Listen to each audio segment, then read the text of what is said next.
Welcome back to another stream. Playing more I Was a Teenage Exocolonist today. So at the end of last stream of this game, we had the most heartbreaking freaking scene.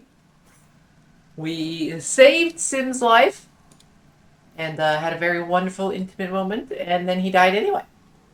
Because the game is just mean like that. So now we're sitting here, stressed out, and mourning, because Sim is dead, and everything sucks. So, what do we have in terms of collectibles? Very, very little. We'll see who hasn't been given a gift and make sure that they get something. We have a crystal. I know you like crystals. You've already had a thing. Did we give a thing to... Oh, hold on. We'll talk to you in a second. Oh! Here we are trying to tell Sim what happened. Sim is what? This doesn't believe when you tell him. But I just saw him. You're lying. He can't be dead. He refuses to listen and just keep repeating that you must be wrong. Maybe we are. I hope so. How recently did you see him? Hold on. Can we actually, talk this out? How recently is recently?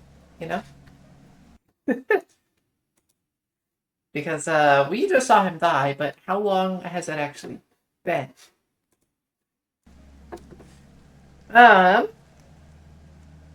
We know we have an event with... I don't remember their name. The little NB. We have not given you a gift. I don't know if you like... You do like yellow flowers. Okay, then that's fine. You can have that. It's for friendship. Oh, it's your birthday! Even better. Oh, look, and now we're at 100. I guess I don't need to do anything else. Okay. Don't call her beautiful, though. We've seen that. We know that's the wrong answer, so I hope you find it useful. Turns to walk away, then remembers herself. Thank you, she adds almost as an afterthought. Don't call her beautiful. Surely you were given something. And we got our hug. So that just leaves the little NB, maybe? Okay. Hal. You've not had something. He likes cakes. Oh, yeah, he gets extra cakes. Not worth buying unless it's on his birthday, though. We did, however, find a little sneaky extra log back here. Alright, let's go have a little, chat with our NB friend and then pick out a skill to raise or something. We are in mourning, which affects it. All skill increases reduced. Some jobs and actions can't be performed. Oh, we're going to rest anyway. We're not doing any jobs. Okay. Nomi is in their usual spot in the lounge, surrounded by their steadily growing collection of body pillows and stuffed animals. Curled up with their arms around the giant plushy creature and seem to be scrolling listlessly through the movies available in the Colony Media Archive. Find anything good? No, Nomi sighs, tipping over onto their side. Not since I finished all of Maid Soccer Aries. Can't believe it ended on a cliffhanger. I didn't know that the stratosphere had left Earth before the series finished airing, Nomi whines. You have every episode except for the two-parter season finale. They bury their face against the plushie. Now we'll never know how it ends, they sniffle. It's not fair that we'll never have any new shows to watch. This isn't about the show, is it? I don't have the empathy to realize that. And I don't have the creativity. Sounds rough, buddy. Yeah, Nomi says, not even looking at you. They clutch their plushie more closely, keep scrolling through the archive. I wish I could be a better comfort to you, but apparently I'm too much of a nerd for that. So. Oh, we can still try to give you a gift, though. Yes, and the only thing we know that you like is crystals. You can have my last crystal. But there we go. A little extra happy for you. And let's see. We have already upgraded our pet.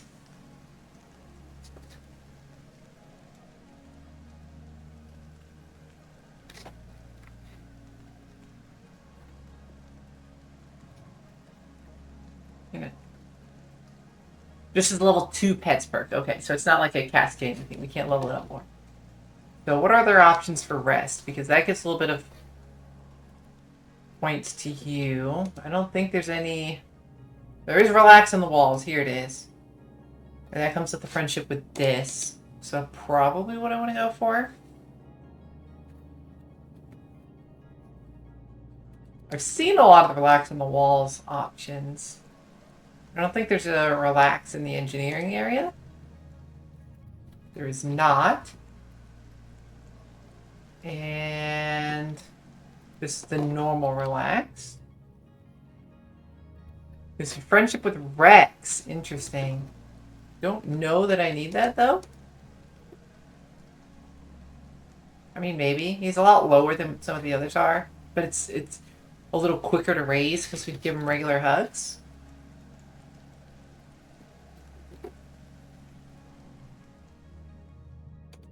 So it's Cal, this, or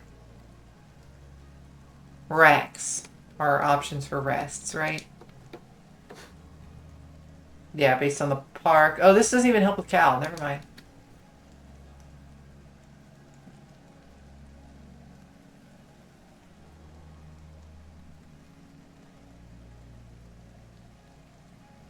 Maybe we will go with Rex. Maybe we'll get a rest event there. I've gotten so many with this on the wall.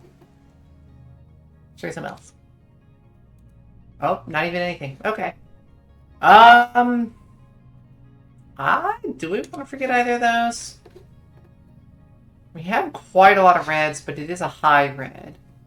We want pretty much all of the blues that we can, because the blues are the wilds that are worth so much.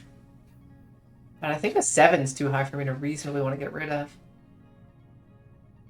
I think I skip. I don't want to lose either of these. Keep your memories. Okay. Now it's glow season. Hello, Cal. Cal stands in the middle of the garden looking around at the blanketing dark and the eerie glow from nearby fungal forest. I never knew plants could be like this, he breathes. It's amazing. I have the eggs for you. Who else is out during glow? We don't need to give Tangent anything. Finally, an acceptable season. Not too bright, not too warm. If only it was like this all year long.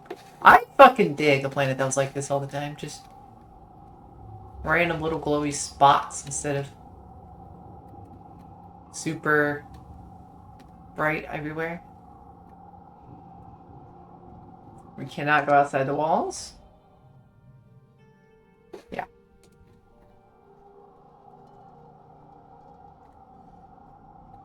Is it just Cal and Tangent that are out? I guess so. Alright, well, what do we still need? 11 points of engineering, 21 reasoning, and some organizing. Working in the depot is our source of organizing, right? And then I think we get engineering and reasoning together when we raise 1. When we head out, the ridge is giving us... I can't look at it now. This one was biology. I think this was also engineering, wasn't it? My organizing is the lower thing. I do just need like 1 point of reasoning, though, to get some card from somebody. If I looked at all of the new options here, I think there's just a higher end engineering thing, right? Yeah, I don't need that much engineering. 3 reasoning is not bad.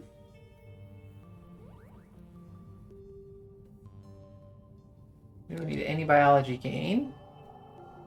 I'll just go with learning some organizing. We'll see. Work in the depot. You pass the construction yard on your way to work at the depot. Rex waves you over. Hey, come take a look at this, he says, leading you over to where a portion of the heliosphere is being married to the old living quarters with a scaffolding of mushwood. Isn't this wild? It's like our 2 ships are actually becoming one. He throws his arm around your shoulder. It's like a metaphor, get it? The colony and us from the helio, learning how to work together. How we build our environment affects how we live, you know? You should come by and help me, he continues. It's really fun. You get to build things, and the construction crew is really nice. And you get to hang out with me. Wait, why not start right now?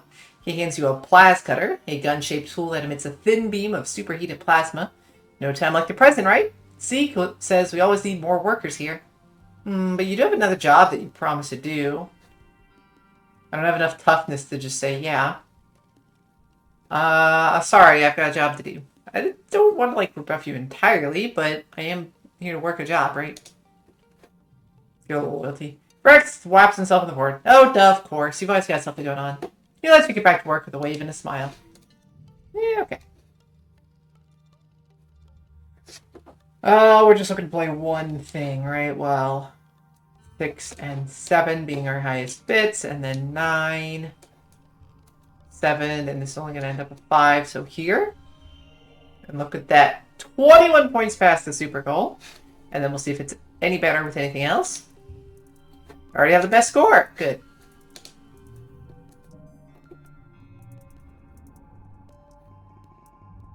For organizing. Not bad. You wake to the soothing sound of your dad's voice. Then remember he's still gone. You wonder how long it will be before you stop expecting him to be here. Ouch. You're lying in bed, staring at the wormhole through your window when you hear a deep thump resonate through the ground.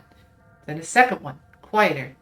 The woven roof of your room quivers, unleashing a season's worth of fine glowing dust to sift through the air. Through your open window, you hear voices sounding the alarm. The annual offensive is here, and leading the charge are 2 massive faceless. I don't have any bravery, because I still didn't raise it. Bravery. Hiding inside, just hearing people shouting about the faceless triggers panic. Your chest clenches, your guts roil, and you break out in a cold sweat. You're no use to anyone like this. Best to just stay inside. You pull the covers up over your head and try to calm down. Every so often, you hear one more of those deep whoomp noises and the zip of plas rifles. They get louder, so close you can differentiate the massive footfalls of the creatures and what must be the helioplas's explosives. The walls shake with the shockwaves of the explosions. Then you hear a loud explosion, the loudest you've ever heard. Your entire room shakes, the floor and walls vibrating with the massive shockwave that rips through your quarters. Then, nothing. Silence. A few minutes later, your holopalm chimes an all-clear message. Creep out to your balcony to survey the damage. People filter out of their hiding places, shielding their faces from the heat coming off the bonfire in the middle of the square. On the horizon, the first watery rays of quiet sunrise are struggling to make a dent in the hot orange glare. The colony's fire suppression system is turned on the square, revealing the charred corpses of 2 faceless. Utopia walks by with a reclamation team, hauling an industrial plas cutter on a hoverlift. Did he use the mine explosives? Utopia says in awe. Mighty bold of him. Those things will blow a hole in a mountain. Or a creature, I suppose. She sighs. Wish we could have saved him from mining. Must have been the last of them, and we sure can't make more. Then she and her crew are out of earshot as they pick their way down the blast crater to carve up the faceless for recycling. Fortunately, or unfortunately, need colony defense less than 7. But I guess we have enough defense. We say fortunately? Why is it... Okay. It cost 2 colony defense. Fortunately, the colony was well defended. You and the other colonists have been fortifying defenses, putting security above all else. Tonight's defense was still a resounding, if messy, success. But if Utopia's right, you don't have any more of those explosives now. You can't just nanoprint unstable molecules like that. What are you going to do during the next attack? Got it. So because we had enough colony defense, we expended 2 to blow up the stuff. But if it was unfortunate, we've somehow gotten something different. Oh, my character changed again. Look at me. Cute. Okay. Lots of reasoning and engineering as we're trying to max out this stuff. You're now into age 17. Got some more hearts with a fair number of people. Picking up some new cards. Oh, look at you. You're gorgeous. You're looking for Mars, so you just follow the sound of arguing until you track her down outside the bridge. I can't believe how short-sighted you're all being, she fumes. Do you think we can just take this planet by force, by killing everything that threatens us? It's like you've never thought about anything other than your own ego for 1 second in your stupid life. Who do you think you are, Lum roars? You'd all be dead in the ground if it weren't for me and my soldiers. We're the only thing standing between this colony and destruction. That's the problem, Mars retorts, sticking her finger in Lum's face. You only care about defense and not about growth. She gestures wildly all around her. This place is a backwater. There's nothing here worth protecting. We need to start thinking about economic and social policies that encourage growth and creativity, or all we're ever going to do is scrape by a miserable existence on this stupid fungus rack. She has really been giving the societal stuff some thought. I like it. What do you think we're doing, Lum counters? We can't grow until the enemy is defeated. There will be time for all of your... He waves his hand at Mars's extravagant outfit. Nice jewelry and fancy clothing when our work is done. He crosses his arms looking smug. You think you can just walk in here and tell me what to do, little girl? You don't know the first thing about what it's like to run a colony. You just play pretend. Mars is shocked. Look, he continues. Yeah, I know about you and your little club, Lum sneers. You're a rich little princess playing politics. You should go back to what you're good at. Looking pretty. Fuck this guy. Jesus Christ. Let her fight her own battles, I think. I'm absolutely on her side, but knowing Mars, I don't think she wants that sipping. I'm not certain of that. But especially because he's just, like, called her useless, right? So her standing up and defending herself is going to look better than someone swooping in to save her, right? At least I'm doing politics and not just jerking off with my buddies about killing things, Mars spits. If every eye in the room wasn't on her before, it sure is now. While Lum is sputtering, Mars tosses her hair over her shoulder and smirks. See, it's not so nice when other people do it, is it? Mudslinging politics is so old Earth, she coos. But don't worry, and I'll take your lack of class personally. Get out! Lum roars, and Mars turns on her heel and leaves command, grabbing you on the way out. Okay. But also, like, I love the design. Amazing. Why should I care for nature, Mars asks, flipping her hair over her shoulder. The only thing nature's ever done is kill my people. I refuse to be held hostage by a planet that doesn't want us here. She smiles, though her overall expression is dangerous. If nature wants to kill us, well, it's only fair we try to kill it right back. Thanks. Have a crystal. Actually, wait. I've got more of these. Have a flower. Okay. Whoa. Rex grew up. He's super freaking slim now. Over the years, a lot of people have started wearing a lot less clothing than you remember from when you were growing up in the climate-controlled stratospheric. Definitely a lot less than the holobits you brought from Earth. Rex, though. Rex is really acclimated to Rotunda's hot, sultry weather. Yeah? Ow! Take off your own shirt in solidarity! Oh my god, why can I not do that? Why can I not just take off my shirt anyway? Why do I have to have that empathy to, like, do it in solidarity? Why can't I just go to us? Damn colonies. Alright. Ow. Rex throws his head back and laughs so loud it echoes through the courtyard. Ah-woo, he howls. Ah-woo. You both giggled and lock eyes for a few seconds that feel like literal months. Eventually, Rex fixes you with a fangy smile and scratches the back of his head. It does nice things to this whole chest, shoulder, bicep situation. So you like what you see, huh? He leans in like sharing a secret. Me too, he whispers, then winks at you. Love it. Love the confidence. Anyways, hugs! Boop. And we still don't know your birthday, do we? We do not. And I can't remember what days I've tested.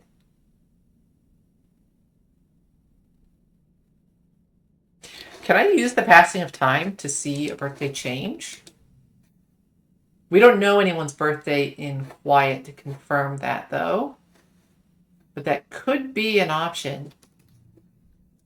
Watch for it to tick over from 17 to 18, and then we know it's the birthday. Nomi, how are you? Also excellent. My mom and dad asked if I was getting serious with anyone. Nomi says, wrinkling her nose. Gross-a-rooney, right? I love it. I love the little ace ref. It's so good. I have a present for you. Same thing with you, though. I don't know. Oh, we know your birthday. It's mid-dust. Okay.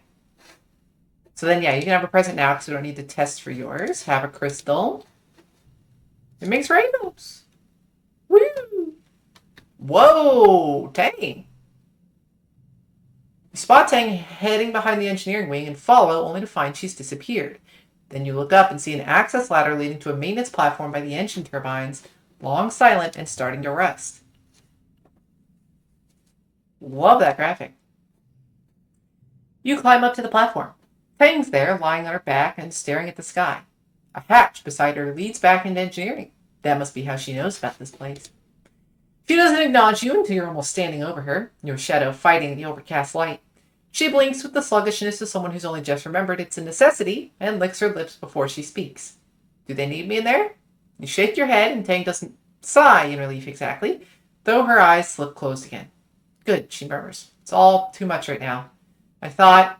Her mouth twitches. I don't know what I thought. I don't know what I'm doing up here. What's going on, Tangent? Tang huffs a small laugh and folds her hands over her stomach. You know, I think I may be burned out? Or depressed? In Earth movies, depressed teenagers would sneak out onto the rooftop, she says. I confess, I don't think I see the appeal. Maybe it would be better if I had alcohol or cigarettes. Oh, yeah. Because she's been hella hard worker since basically when she was 10, right? She's super brilliant, gifted child. And you suddenly hit that wall where you've pushed too hard for too long. Even with her augment that says she doesn't need sleep and can go longer, right? Like, burnout sneaks up on you. She shakes her head. Blanking out your mind with substances is what my mom used to do, not me. I know how to take your mind off things. Tang's nose crinkles. Wait, you can't seriously mean, she says, then laughs. Maybe another time. I appreciate the thought, but I can't imagine romantic entanglements right now. Not with everything going on. What if I'm not looking for romance? Never mind, it was a bad idea anyway. No, don't be dejected. Well, yeah, what if it's not romance? What if it's just stress relief? Interesting proposal, Tang says thoughtfully. Did you get the idea from the rumors about me and Mars? Rumors? What? Tang sits up and slips her coat off her shoulders. Orgasm releases endorphins that can provide temporary relief from the symptoms of depression, she says, then tips her head at you with a cheeky smile. Not to put any pressure on you to perform, of course. Simply put, I could use the distraction. Tang extends her hand to you and pulls to your knees beside her. This doesn't mean we're dating or that I even like you like that, she says. This is a mutually beneficial arrangement, that's all. I mean, works for me. Releasing endorphins. +1 for every other blue card. That's a heck of a card, too. I was pulled down the knees beside her. Got it. Good. Tang says, her cool hand alights on your cheek. No more talk. Tang kisses you with no nonsense, biting into your mouth and pulling you down the rest of the way to lie underneath her. The metal platform digs into your skin. The weight and heat of her is insistent, urging you to touch her in return. Come on, she orders, stripping you of your shirt. If we're doing this, I'm done screwing around. An hour passes and then another. If anyone notices you're gone, they don't come looking. Afterwards, you drift off in Tang's arms. You wake alone, half remembering the cold absence of Tang's body as she pulled away to retrieve her clothes. The air feels wet, like it's about to rain. A roof hatch leads into the lab where you spot Tang and Instance in deep, serious conversation. Instance's face hardens into a frown when she sees you slink past. She looks as if she wants to scold you, but Tang lays a hand on her arm. Tang looks at you over her shoulder. Her face is completely blank, though her eyes follow you as you make your retreat.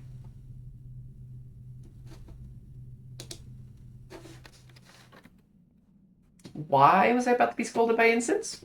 Oh, damn! Anemone, look at that blow up. Or glow up, whatever. Catch Anemone scarfing down some rations outside the garrison. I took a nap during my lunch break and I ran out of time to eat. Too much to do. Holy heck. I feel like I've probably reacted that way to literally everyone, but still. I don't remember enough about how you look like, so never mind. Not everyone.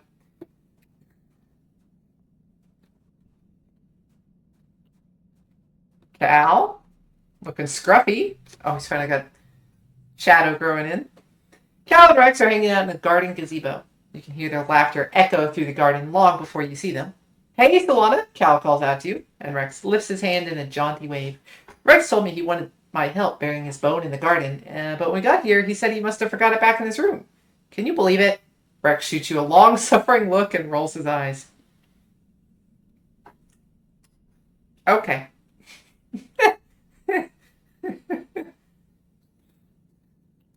Cal, come on. We know your birthday. It's not for a while. We don't have anything you like right now anyway. Oh, you got a log.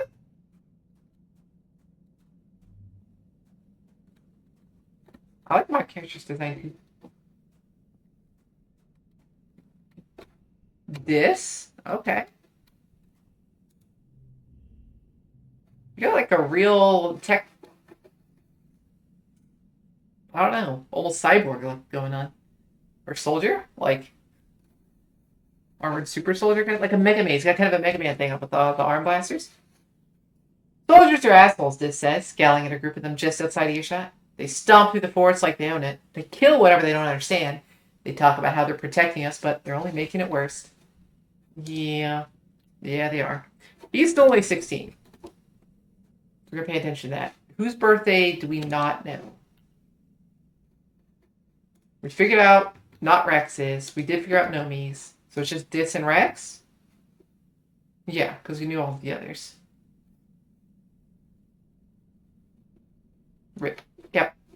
These are the grayed out faces are the dead ones. So yeah, Sin is gone. Fuck. Alright. Well, Dis and Rex are the ones to look at. Dis is still 16. Rex is 17. Yeah? Okay.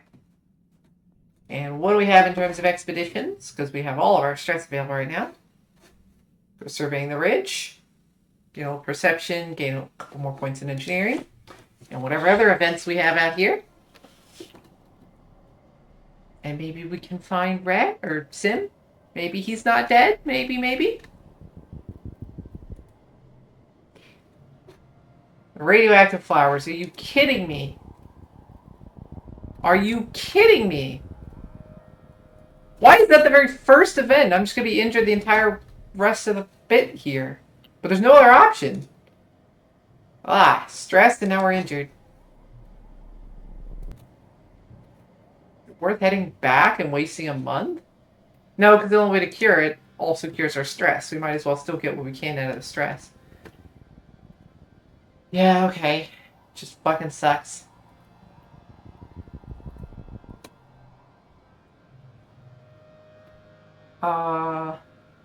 Oh yeah, the dragon's away. We wait patiently, cause stress. Let's try turning back and find another route. Okay. At least lets us see other events, maybe. I think we have to go through one extra to get out of here, but maybe it's fine. Onward. We'll brave this ridge. First collectible use is free. Saying goodbye. Why is the game making me so sad? If we play this with 2 blues, the most we can get out of it. We get a straight of 3 and a 3 of a kind. And that, like, we can't do better strips of stuff anyway, right? So we just might as well do that. We get a lot more blues. Plus 7 is the only blue card. It's never happening.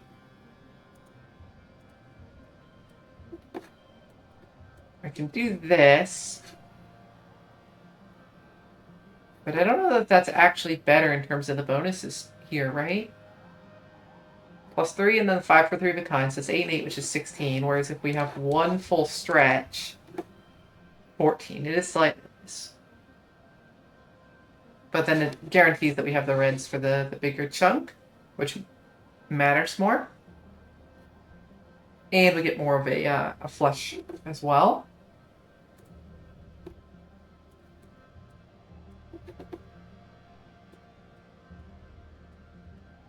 And that's going to be the highest of all of those we hit. We hit the super goal. 6 for straight, 8 for 4 of a kind. 6 for straight, 8 for 4 of a kind. 3 color. Is this the highest? That was the highest. Well, there we go. We get plus 1 bravery despite the injury. Because bravery is yellow. Never mind. Yeah. And then that cures a bunch of stress and gives us some engineering. Because we'll just get right across.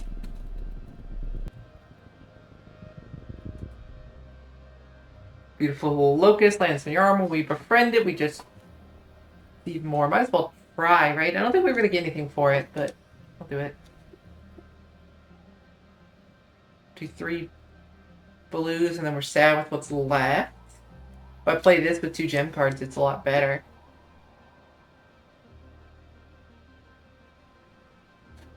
This is better now than it is later. If I play it now, I'm likely doing just like I say, a 3 blue. It's going to be hard to get multiple gems with.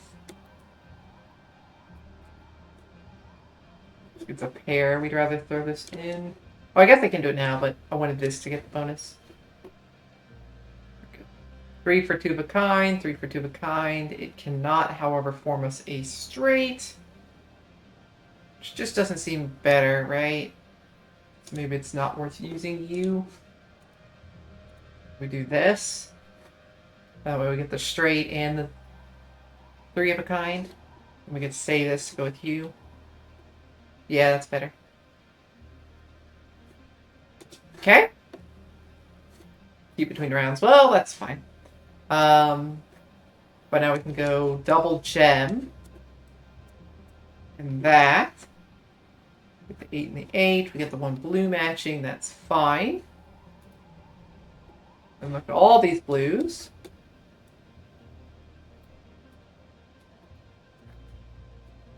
I guess that's the best we can do there. 14, 14, 3 of a flush. And that's the best we can do. Alright, another super victory. But we don't get any stats for it this time. And yeah. We've got 1 animals is all that's worth. Oh well.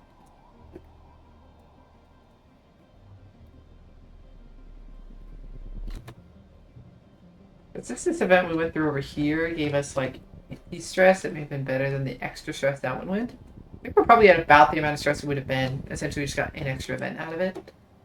Fine.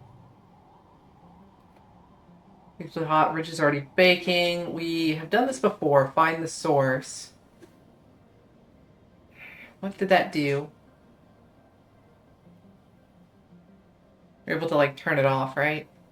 It's got to be better than pressing forward. Turn around and find another way is going to be don't take the event, and pressing forward is likely just going to cause us extra stress. It's got to be find the source.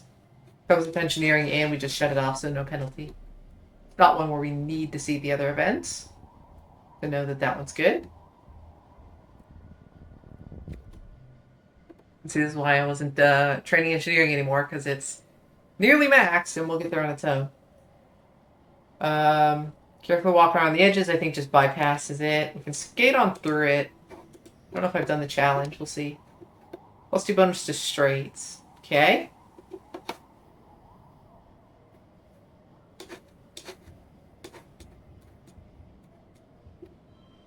Can't form a straight, actually, if we do that. We would just save it. This way we can get a straight as well as a 3 of a kind. And then this gets to be kept, so we're not down anything.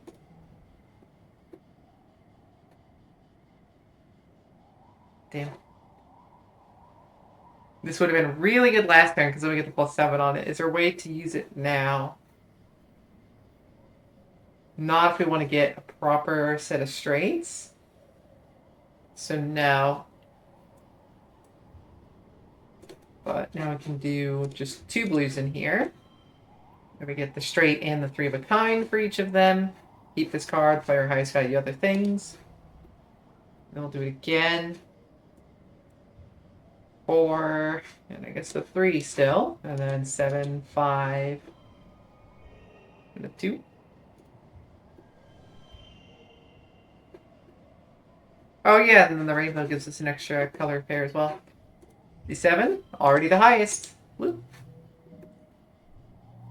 +1 bravery, +3 kudos, and 3 extra stress. Take off shoes, glide around your sock feet, take a tumble, get a little bruise, but have a blast! Ooh, just enjoy yourself.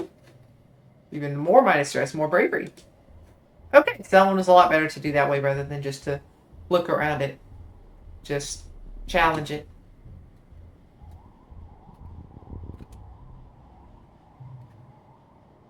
Whoa, what? Oh, we've had this one before where we're just like, we ignore it. Let's try and swat that firefly. Or we're bothered by bugs and this is like, I don't care, I'm fine. And I'm like, what's wrong with you? Like 3 big blues, I guess.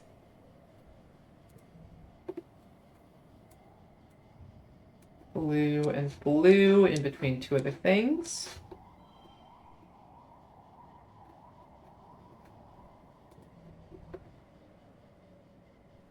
And then this is a 6. And that's a 5 with 5, 4, 2 in between to give us big stretches. 51. Already the highest. Plus 3 more kudos. We would get animals, but we don't. The eye fly is like the size of a human eyeball and made of concentric rings of rainbow hues. Black, yellow, green, blue, and purple. You find yourself staring right back at it. You wonder if the rings have something to do with light refraction. You let it land on your arm, then you strike! Haha, got it squashed. 10 minutes later, there's a new fly following you. Just give up, Diz mumbles. Probably one of the gardener's spy creatures. Remember from the monitoring station? Oh, yeah. Well, you'd rather they pick the less annoying one. Of course. Of course. Oh, we got a thumper here. Could I have engaged the thumper instead of going this way? I didn't even think to check what events there were. Hi. Utopia. What you got going on? Geologist. Used to be flat. Oh yeah, this is where we share about the obsidian plane, and then we just help them out. Engineering. Okay. Well, engineering is just about maxed. We get lots of wait, this didn't craft. There we go. The things. There's our stress phase. Alright, let's take a look at this thumper. Right away blocked by a massive wall, no hollow pillar knocked over lying on its side. Yeah, stretches a kilometer in each direction. Ignore it and move on is not turn around and find another way, right? So we should go ahead and engage it. One start will turn cards blue. Just fine. That only matters for this first round. What we're saying is that for the first round, we can't actually get what we want. Ideally, I would, in the end, have 2 different colors here and 3 rainbows here, so it makes a 4 pair and a 4 pair. Because we get +2 bonus to pairs, so that's better instead of 5. So I want to save 2 rainbows at least for that point. And this can be kept between rounds, so I think I just do that.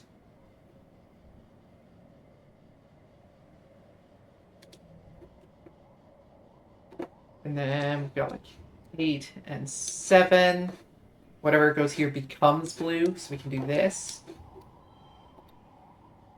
And then that works. Oh, I just realized we probably can't actually get all rainbows. Never mind. Well, whatever. We can't get +2 to all gem cards, though, and try to play as many gems as we can. Yeah, whatever's there gets overwritten. We get the 14-14. We get 3 rainbow and 3. +3 for a flush of 3. Flushes aren't giving us a bonus, that's right. Is that better than if we just go this? Nope, that's only 53. 58, I think that's our highest now. The idea being play more of the gem cards, right? Nope, this is 59. This was higher. I think that's it then? Nope. Now why is this higher? Straight of 5. 5 of a kind. And a 5-card flush. In addition to just high values fall. And that's 60. We're getting 32 from bonus stuff. So the pattern that I had was this one here. That there. And that there. Getting 6 and 28 is 34. Which is higher. 28 plus 6, 34. That's more than the 32 I was getting, right? Because I had 22 and 10. But I guess the base value of things is low enough that this isn't better. Hard to say, though, because we got these, +3s applying. Oh, because all blue cards are getting a bonus as well. And +2 from again fees, 2 to cards with gems, which is just part of this, yeah. So because I've got multiple gems not being used, that affects it. Okay, so we turn this one blue. We'll play every gem card we can. There's 61, which is even higher than what I was just shown. 60 is what they gave to us as the highest, and that's not the highest.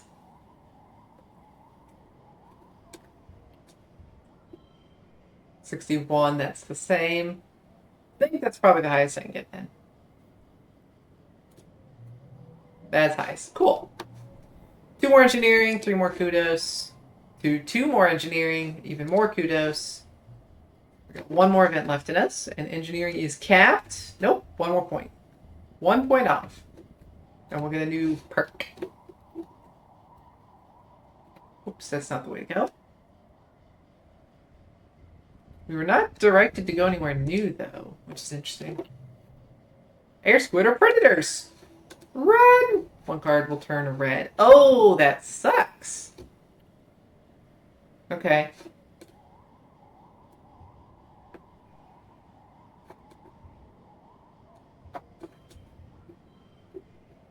We can still at least get straights and 3 of a kinds, but it affects our end ability to make good stretches of stuff. We'll see.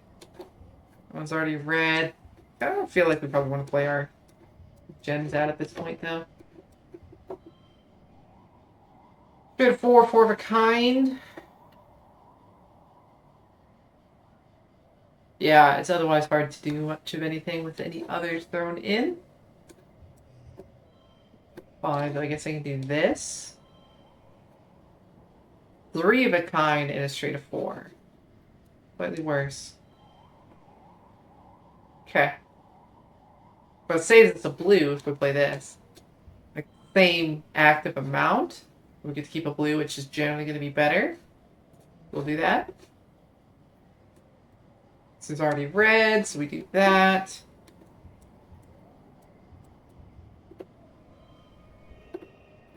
If we do this. Good enough. Swap that, get an extra flush out of it. You're straight of 5 and a 5 of a kind, but we can't get like a good flush because of the awkward red in the middle. But I don't think we can get better straights either.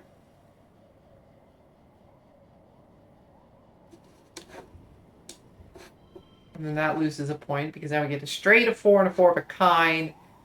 We're going to get this here. Well, I guess this one could go here because its value is wild regardless. Okay.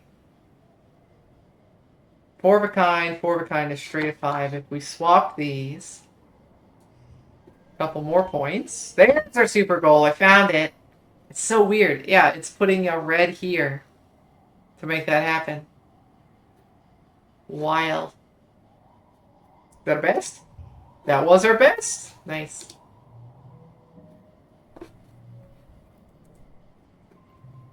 And we get a little bit of animals, except we don't. And now we gotta go home. But that is gone. Engineering is maxed. And it's our 17th birthday! It's not just your birthday. Quite as a time of new growth, celebration of life and hope. Not for just this year, but for humanity's presence on Rotunda for years to come. You and your friends, the symbol of that hope. Quite literally, you are the future of humanity. As you're all beginning to take your place as adults in the colony, the council has decided to throw a party in your honor. The Vertumnan Youth Ball. Mars is organizing it, of course. You get an embossed invitation on real paper slipped under your door. Yeah, there you go. We need a party right now anyway, right? We're hella stressed, so yeah, let's go. Extra loyalty. Slip into some party clothes and head over to the lounge to celebrate. Well, yourselves. And yourself specifically. It is your birthday after all. The lounge is all decked out. The decorations look expensive. Must have taken a lot of nanoprinter creds. Your friends are transformed too. Everyone is dressed up and looking like the young adults they're becoming. You can hardly recognize some of them. Mars catches your eye and waves, her bangles jingling joyfully. She looks like a model from her holomags, every inch of her print, painted, and perfumed. Stormy, welcome in. Just saw this was distracted. Well, welcome. Sorry that you were distracted and missed a little bit. So far, nothing too exciting, except we're basically adults now. Everyone's got new designs, and everybody's fucking hot. No, I just mean, like, everyone's art is absolutely gorgeous. I'm loving the character sense. I love how they've shaped them through the ages, but especially this last round of older teen. It's so good. Yeah, I found a knife lying on the top of the porch roof outside my bedroom window, so a bit distracted. That is a very valid reason to be distracted. That's a little spooky. I'm sorry. Hope everything is going well. Yeah. That's concerning. Okay. Mars catches your eye and waves, her bangles jingling joyfully. She looks like a model from her holomax, every inch of her primed, painted, and perfumed. Solana, happy birthday! I'm glad you could make it, she says, over the steady thrum of the music. Drinks are over there. Make your song request a congruence, and take off your shoes. You look down at your boots, then back up at Mars skeptically. She rolls her eyes and does a little bounce. Sock hop, just like Earth, duh. At the refreshment table, Cal is stuffing his face with party food, and Rex shoves 2 glasses of punch in your hands. Gotta stay hydrated, he says, pouring himself another glass. We'll be sweating it out one way or another. He winks at you. It is spooky. I think it's been lying there a while, though, so yeah. Anyhow, on with the game. Yeah, hopefully that's not a sign of anything to be concerned about, but yeah. You couldn't help but imagine, I'm sure. Anyway, see? More just absolutely stunning character designs. Is there a time skip or something? Everyone seriously aged, it looks like. Well, basically, instead of having, like, 10 character designs one year after year, it's every few years they update the graphics. So, not a time skip, just time has passed, right? We were 16 last year, now it's 17, and I guess that's the point that they decided now we get the new ones. So, like, realistically, imagine them going from where they were at that awkward middle teen to late teen, just gradually growing into this, right? But, yeah. Look at that. Rex has decided that he's going to wear as few clothes as he can get away with, apparently. Oh, I love the freaking look, though. It's got very, like, sci-fi vibes to it.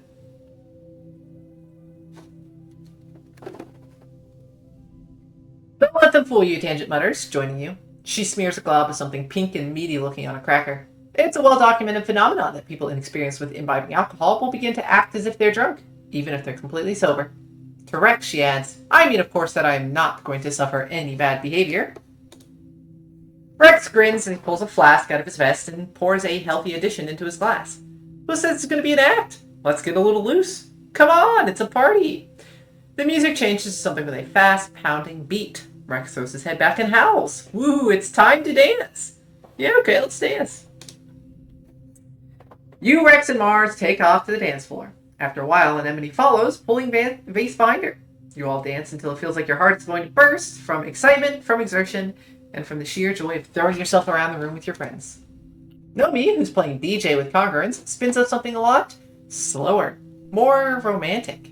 Grab a partner and pull him in close, they announce dreamily, or whatever distance you both feel comfortable with. I love them. Everyone giggles awkwardly and shuffles around, feeling the intangible friction of teenage politics. Who dances with whom? Who makes the first move? And look at all the fucking audiences we have. Or options we have, rather.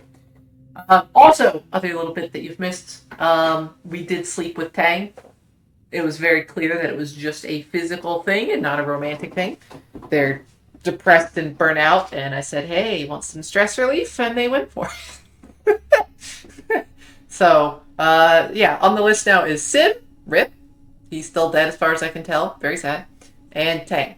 And then we've flirted with a few others, but nothing else has happened. We did kiss Rex at some point. Who do we want to dance with? Cal, Mars, Tangent. I don't think Tangent wants to dance. They've made it pretty clear they're just not looking for anything romantic. You still mourning for Sim? It's been long enough that it's gone. This is injured. No, stressed out. This one's injured. But no, not mourning Sim anymore. I mean, I still am, but my character in game is not. Solana is not in mourning. Solana's having her birthday and deciding to go all out. Yeah, I can't see Tangent or Dis being an option here. Just because neither of them, this is their scene. right? A, Tangent doesn't want to do anything romantic in the first place. This definitely doesn't want to be in the middle of a fucking crowd of people at a party, so no. Val or Mars? And I like both of them so much.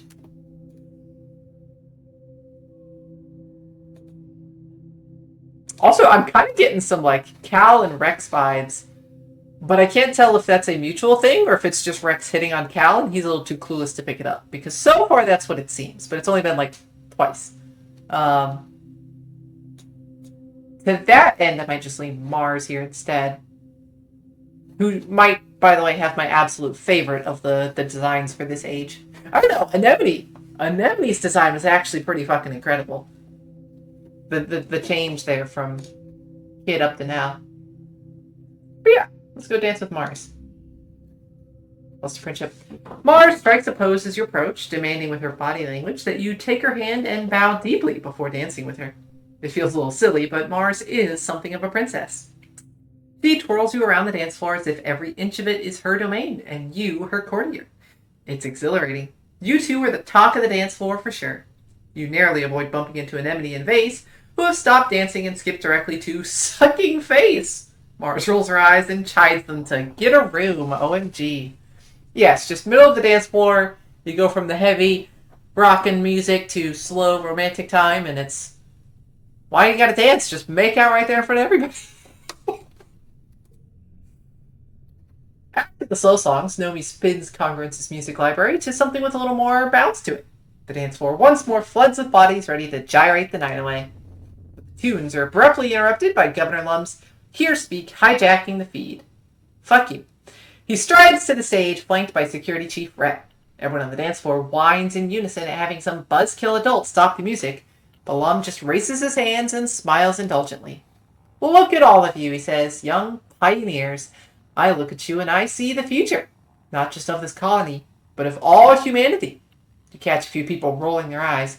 You've heard this before. Rhett here, good man, real good man, really the best of the colony, shared this poem from a great Earth poet. Now, I'm not one for poetry myself, but damn if it's not something I want to share with you kids tonight, on the eve of something really big. I don't like where this is going. He clears his throat and reads from his holopalm. We cannot tarry here. We must bear the brunt of danger. We, the youthful, sinewy races, all the rest on us depend. Down the edges, through the passes, up the mountains steep, conquering, holding, daring, venturing as we go the unknown ways. Pioneers, oh pioneers. We primeval forests felling, we the rivers stemming, vexing we and piercing deep the minds within. We the surface broad surveying, we the virgin soil upheaving. Pioneers, oh pioneers. Something about the word boring. Grumble and hiss, this is bullshit. That might be a little bit too openly antagonistic for me. I kind of like the just mouthing boring. I'm not applauding that, though. I get a little more value. Red looks a little pained, but Lum continues.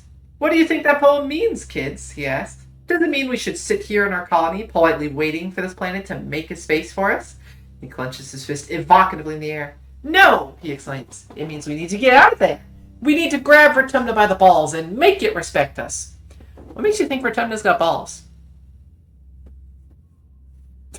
There's plenty of other things to grab. Why's it gotta be balls? You know?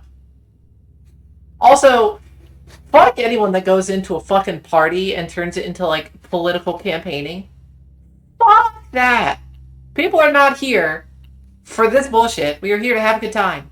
To relax. To enjoy ourselves. To get away from fucking shit. And me in particular, it's my birthday. Shut up. He points to you specifically. I need you, the next generation, to lead the charge. This is your planet, and you're old enough now to defend it. I'm asking all eligible fighters to join squads, massing at expeditions. Take it out there and attack those monsters where they live. We're taking the fight to them. No more hiding behind our walls. To your left, Vase and Anemone lead the cheering that erupts. No. Not just political campaigning, it's a military recruitment drive. Even better. Lum and Rhett leave and the music spins back up again. But only a few die-hard partygoers still want to dance. Everyone else is broken into small groups to discuss the announcement. You are angry.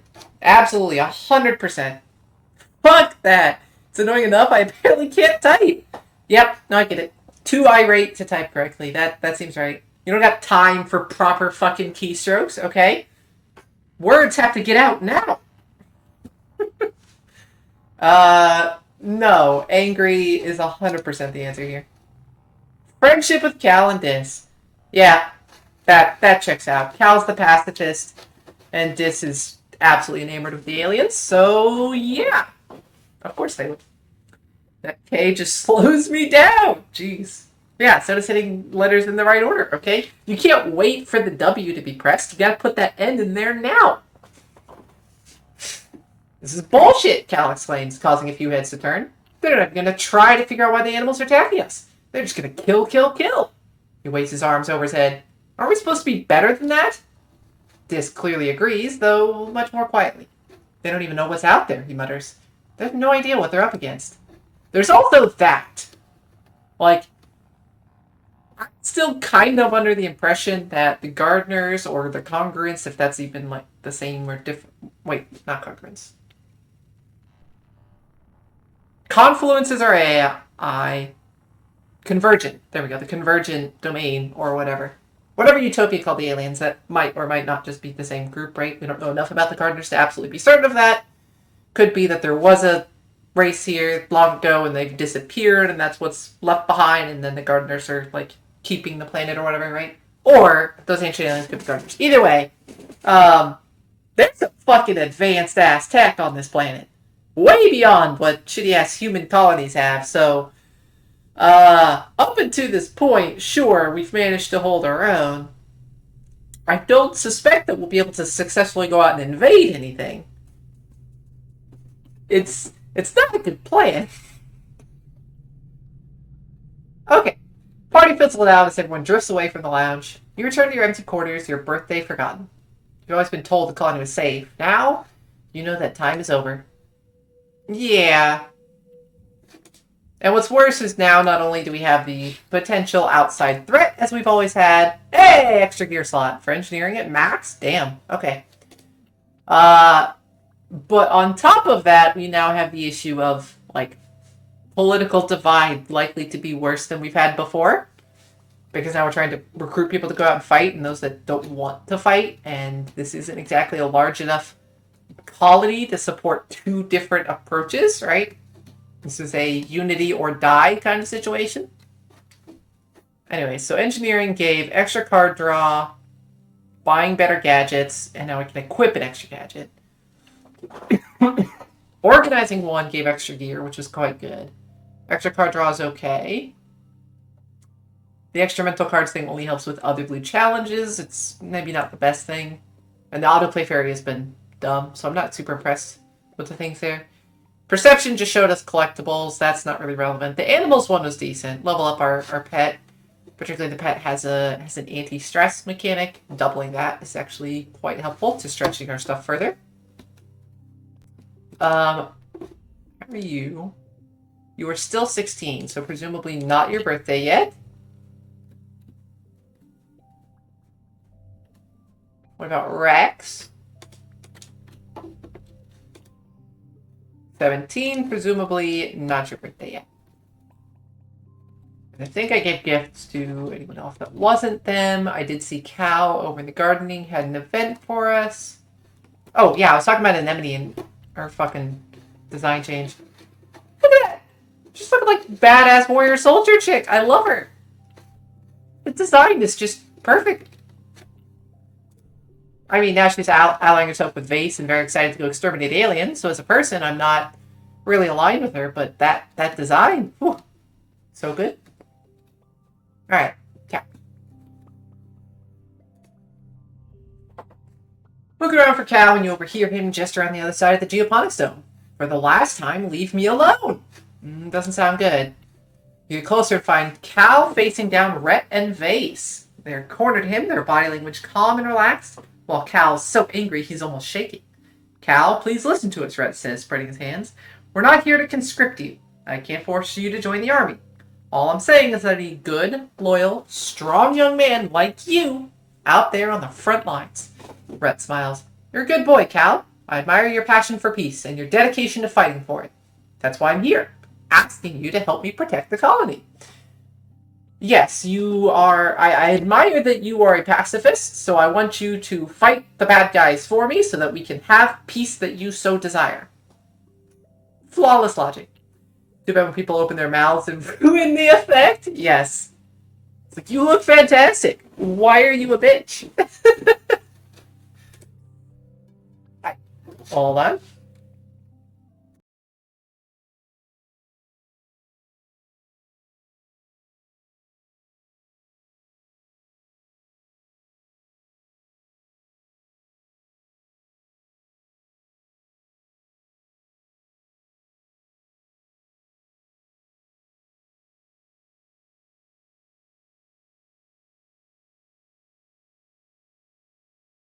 Okay. Just a little bit of shopping stuff. Figuring out groceries. Protect the colony, Cal Spitz? That's such a lie. You're not protecting anything. You're just slaughtering defenseless animals in their homes. It's disgusting. Who are they even targeting, by the way? Because, like, we haven't found any humanoids outside of Sim, and the rest of the colony doesn't know about him, and he's dead now. The things that have been attacking us in the little colony are just fucking animals, mindless animals. Are they just gonna go exterminate the animal population? Entirely? Not to mention, a pretty significant of the diet ever since the soldiers got here has been meat, right? What happens if we hunt the animals to extinction? Or at least the ones in this area. Does that not fuck up our food supply? I know we've got rations to last for a few more years, and we're getting the hydroponics fixed, but they were pretty significant about there being meat, right? Anyways. Hey, Face retorts, taking a step forward with his fist raised. Show some respect. Cal squares up like he's ready to take the hit. For who? He asks, voice sharp. Psychopaths like you? Face roars and looks like he's about to take a swing, but Rhett holds him back with one raised hand. Face slinks back to Rhett's side, glowering at Cal.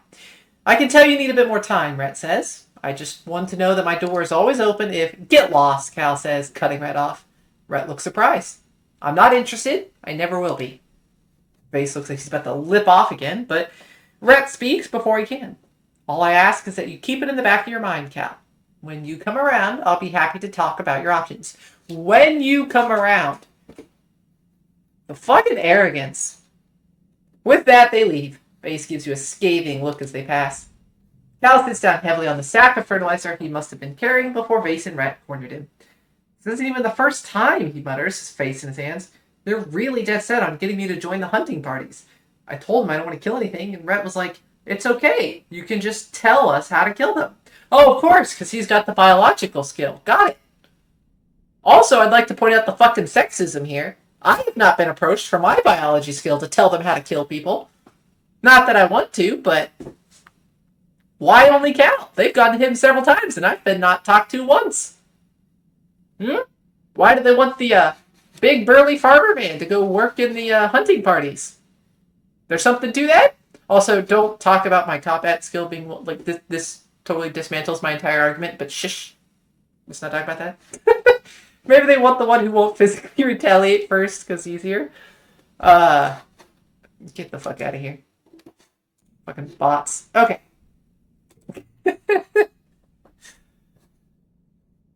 Anyways. Like, that's any better. I wish they would leave me alone. Absolutely. Me too, Cal says. They have a real messed up idea of what it means to serve the colony. Like, what do they think grows their food? Ghosts? Cal picks up a loose thread on the sack he's sitting on. Man, this whole war is light speed stupid, he mutters. I like the idea of using light speed as just an exaggerator term, right? To say, like, very, extremely, wildly, whatever. They just adapt the word light speed to mean mega. Loom and his people come crashing in here and think they run the place because they have bombs and guns. And bomb guns. And nobody stops to think, like, maybe we're actually the invasive species here. Maybe. Maybe. We have a right to live here too. Nature doesn't owe you shit, though. That's the thing. need to live in harmony. Absolutely. Glad you agree, Cal says. I just feel like we just showed up and plopped ourselves right in the middle of the food web, Cal continues. We didn't even think for a second about the chaos that would cause on the ecosystem. We owe it to this planet to do our best to try to understand. Duke Silver! Raiding with a party of 14. Welcome in, Raiders. I'm Nerdy Fiona. Today we are playing I Was a Teenage Exocolonist. It is a card game, slice of life, visual novel, dating sim almost, all kinds of stuff. All kinds. So good. Fantastic. Game's almost made me cry several times. For fair warning, there is a lot of content warnings. The story is quite dark and heavy at points, so just be aware of that. Despite the wonderful, colorful, lovely, cozy art, this is not a cozy game. It lies. It sucks you in and then crushes your heart and soul. Anyways, Duke, what were you up to? Hope the stream was good. Hope everyone's having a fantastic day. Or evening, or whatever time zone it might be at this point. Is it a hella late for you? Either way. Yeah. Story-wise, as far as we are here, we've just hit age 17. We've been repeatedly attacked every year by animals at our colony and managing to defend ourselves, but we're running out of our abilities to do so. And the asshole governor who put himself in charge because he's a soldier man and all his little soldier buddies have decided we're going to go take the fight to the animals and just exterminate everything. And now they're trying to recruit everybody to go fight and be soldiers for Uncle Sam and fuck that. So, absolutely a cozy game to me, just one that can be disturbing. I mean, yes, it still absolutely has cozy vibes, and there's some heartwarming, cozy scenes as well. It's just, there's more underneath it, which is perfect. I love that. I love that depth. It's fantastic. But yeah, it's, just need to put that wording out there, because it will absolutely confuse you otherwise. Or mislead you, maybe is the word I was looking for. Cal looks out toward the balls. Maybe the answer is out there, he says quietly. You go on expeditions a lot, right? Can you keep an eye out for, like, the answer to everything? I can, but it might take, like, billions of years to get an answer. I understand that takes a while to calculate. Little Hitchhiker's Guide to the Galaxy. Anyways, yeah. I go out on expeditions a lot, and the biggest reason why is just to learn, right? To know more about the planet. We can see from my heavy investment in the blue mental traits here, I'm kind of a fucking nerd. But also I spent so much time outside. I still managed to basically max my mental stats outside a classroom, or sometimes in a classroom. But I've spent so much time exploring and learning the environment and stuff. It will lull you in, then toss you over the head. Yep. Yeah. Sim. Cal's shoulders slump in his side as he pushes himself to his feet. Man, I wish I could still talk about this stuff with Anemone, he says, slinging the sack of fertilizer over his broad shoulders again. You can see why Rhett wanted to get him in the defense force so badly. I miss her, Cal admits. I miss that we used to be so close when we were kids. He shakes his head. She's gone all human supremacist now, and I just can't stomach that, you know? Yeah. Yeah. That is unfortunate. It really sucks to lose that friend just because they grew into a person you can't get along with, right? Anyways, we need to take a nap because we are stressed out beyond all reason. Let's go a little Rex opinion here.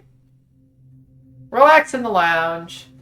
Relaxing after hours when Aunt Anne pops her head into the lounge. The kitchen, she announces in an artificially sweet voice, is looking for someone to help with part-time cooking duties. Someone young, someone responsible, someone organized. Someone, she stares pointedly at the scenes in the room, who might have too much free time on their hands. Yeah, okay. Sure. She bustles over to you. You'll be perfect, Solana, she says, hugging you. Then loudly to the others in the room, she declares, I'm glad somebody around here is responsible enough to put in their share of work. Wow. Fucking shade. Everyone else ignores her, shifting awkwardly. No one wants to disappoint their auntie. Aunt Anne gestures towards the nearby cafeteria and tells you to come by next week so she can show you the ropes. Woo. Forget a lowly little red card? Absolutely. Okay. You've been enlightened by mastering a skill. +1 to all mental skill increases for 3 months. Okay.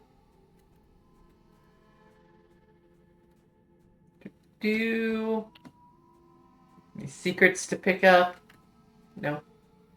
We need to check if Rex or Dis has had a birthday. You're still 17. Well, we got to give you something anyway. So here's a log.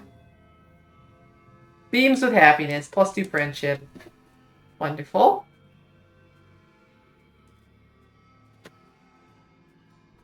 And this here still shows 16 as well. So they must have birthdays in pollen, because I think I've checked every other day through here. Although I guess I haven't technically ruled out the possibility that 2 people can share a birthday. I just sort of assumed every character would have a unique birthday. Could be that's a poor assumption. But I can definitely say it wasn't like mid of this month for either of these characters. Anyways, here's one of those strange devices you love so much.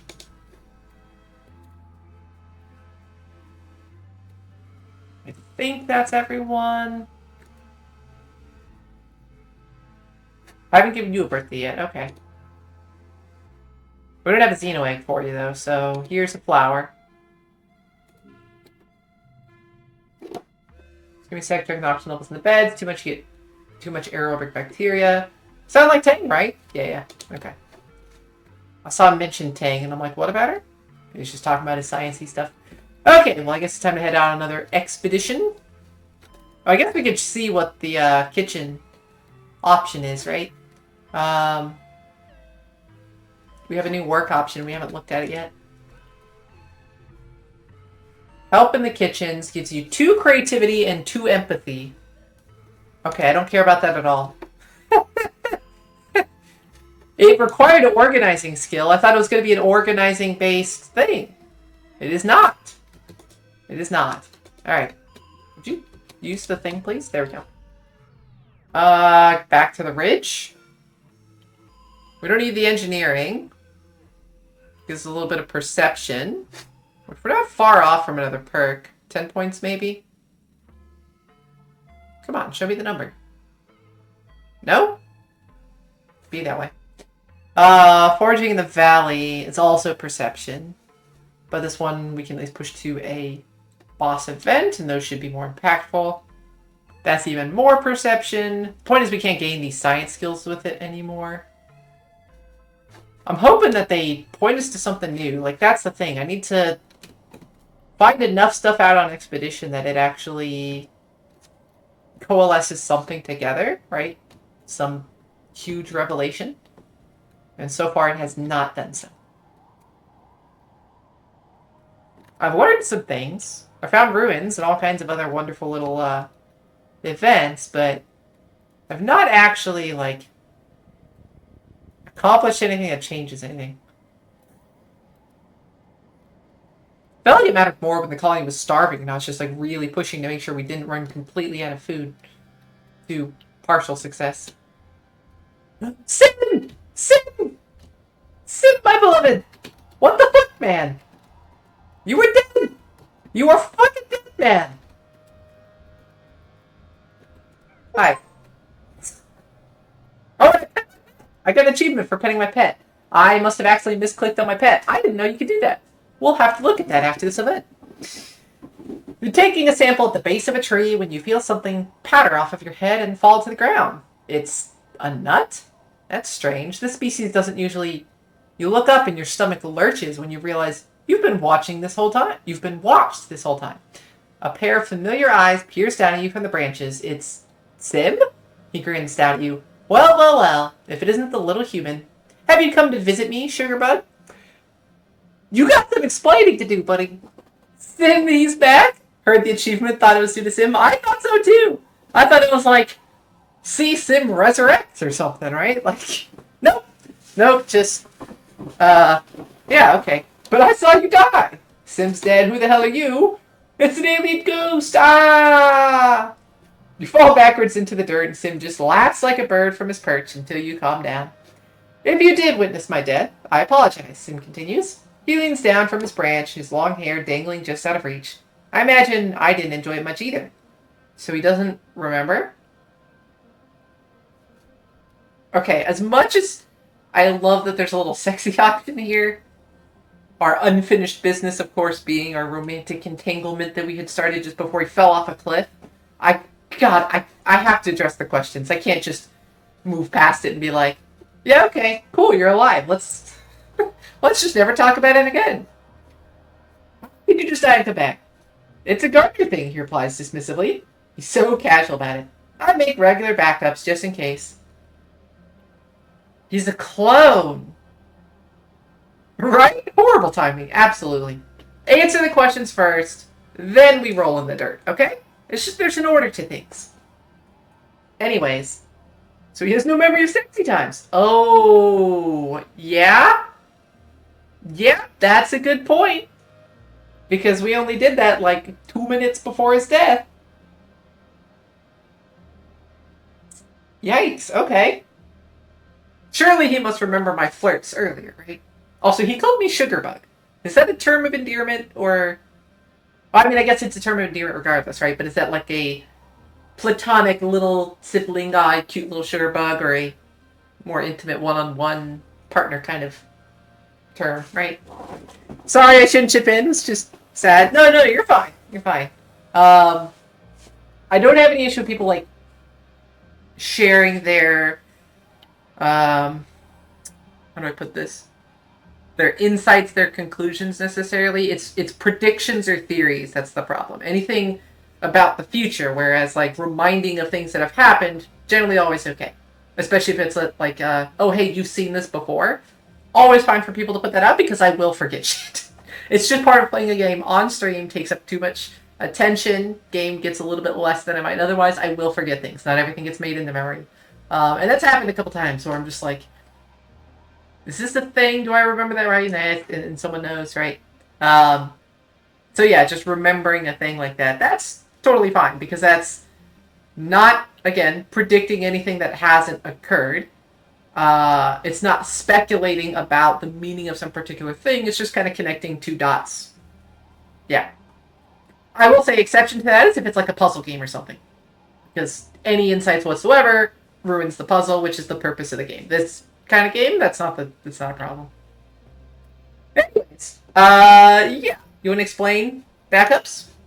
Sim gives you a little smile. Surely by now you know I cannot divulge the specifics of my role here. Doesn't stop you from hinting. Sim's smile grows wider and he trills with laughter. I know. Oh, having a secret is much more gratifying than I expected it would be. Okay, well now that we've asked the question and he's completely ignored us, because of course he has, but at least said a couple words we can kind of piece together what happened, right? He has some means of uploading his consciousness and then rebooting from that. And he did mention this body, so presumably it's a constructed entity of some sort, right? Lots of questions on the specifics of that, which we're never going to know. But now that we've gotten that out of the way, exactly, now is better timing. You pout up at Sim, trying to look kissable, but he just stares down at you, uncomprehending. My apologies, but I'm not entirely certain what you mean. What business? Oh, yeah. The question is, how much has he forgotten? How far back was a backup? Certainly he doesn't remember those last minutes before he died, right? But is he like doing daily backups, monthly backups, yearly backups? Does he remember all of the information we gave him on a holodisk of all of the like human culture shit? Does he remember our like flirting repertoire that we had for, at this point, years? So maybe when I explain a little bit, you really don't remember? Sim's thin lips form an even thinner line. I'm afraid I don't. Did I offend you in some way? Death has a way of wiping the slate clean. He gives you a little smile.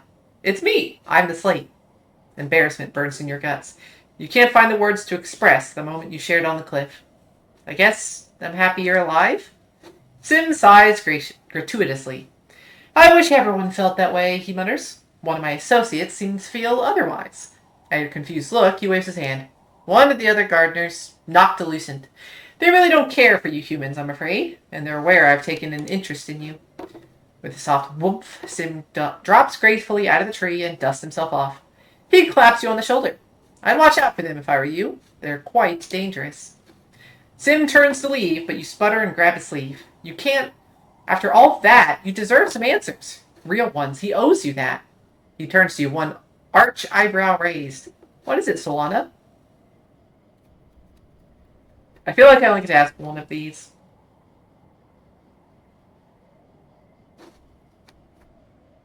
This one, he's never going to answer, right? This is too close to what is the purpose of gardeners, what's going on, what are the secrets of this planet. Everything that he utterly ignores are questions every fucking time. This he might actually address to some degree. Maybe trying to provide some comfort. I don't know. But it gets into a whole philosophical concept, right? Obviously, we're speculating on the exact nature of his revival and his backups, but if it is a copy of your consciousness put into a new body after you die, right? Like you just re-upload that. It's a clone of him. In some degree, could be fully biological, could be some mechanical process faulty. The specifics don't really change it. It's some form of clone, right?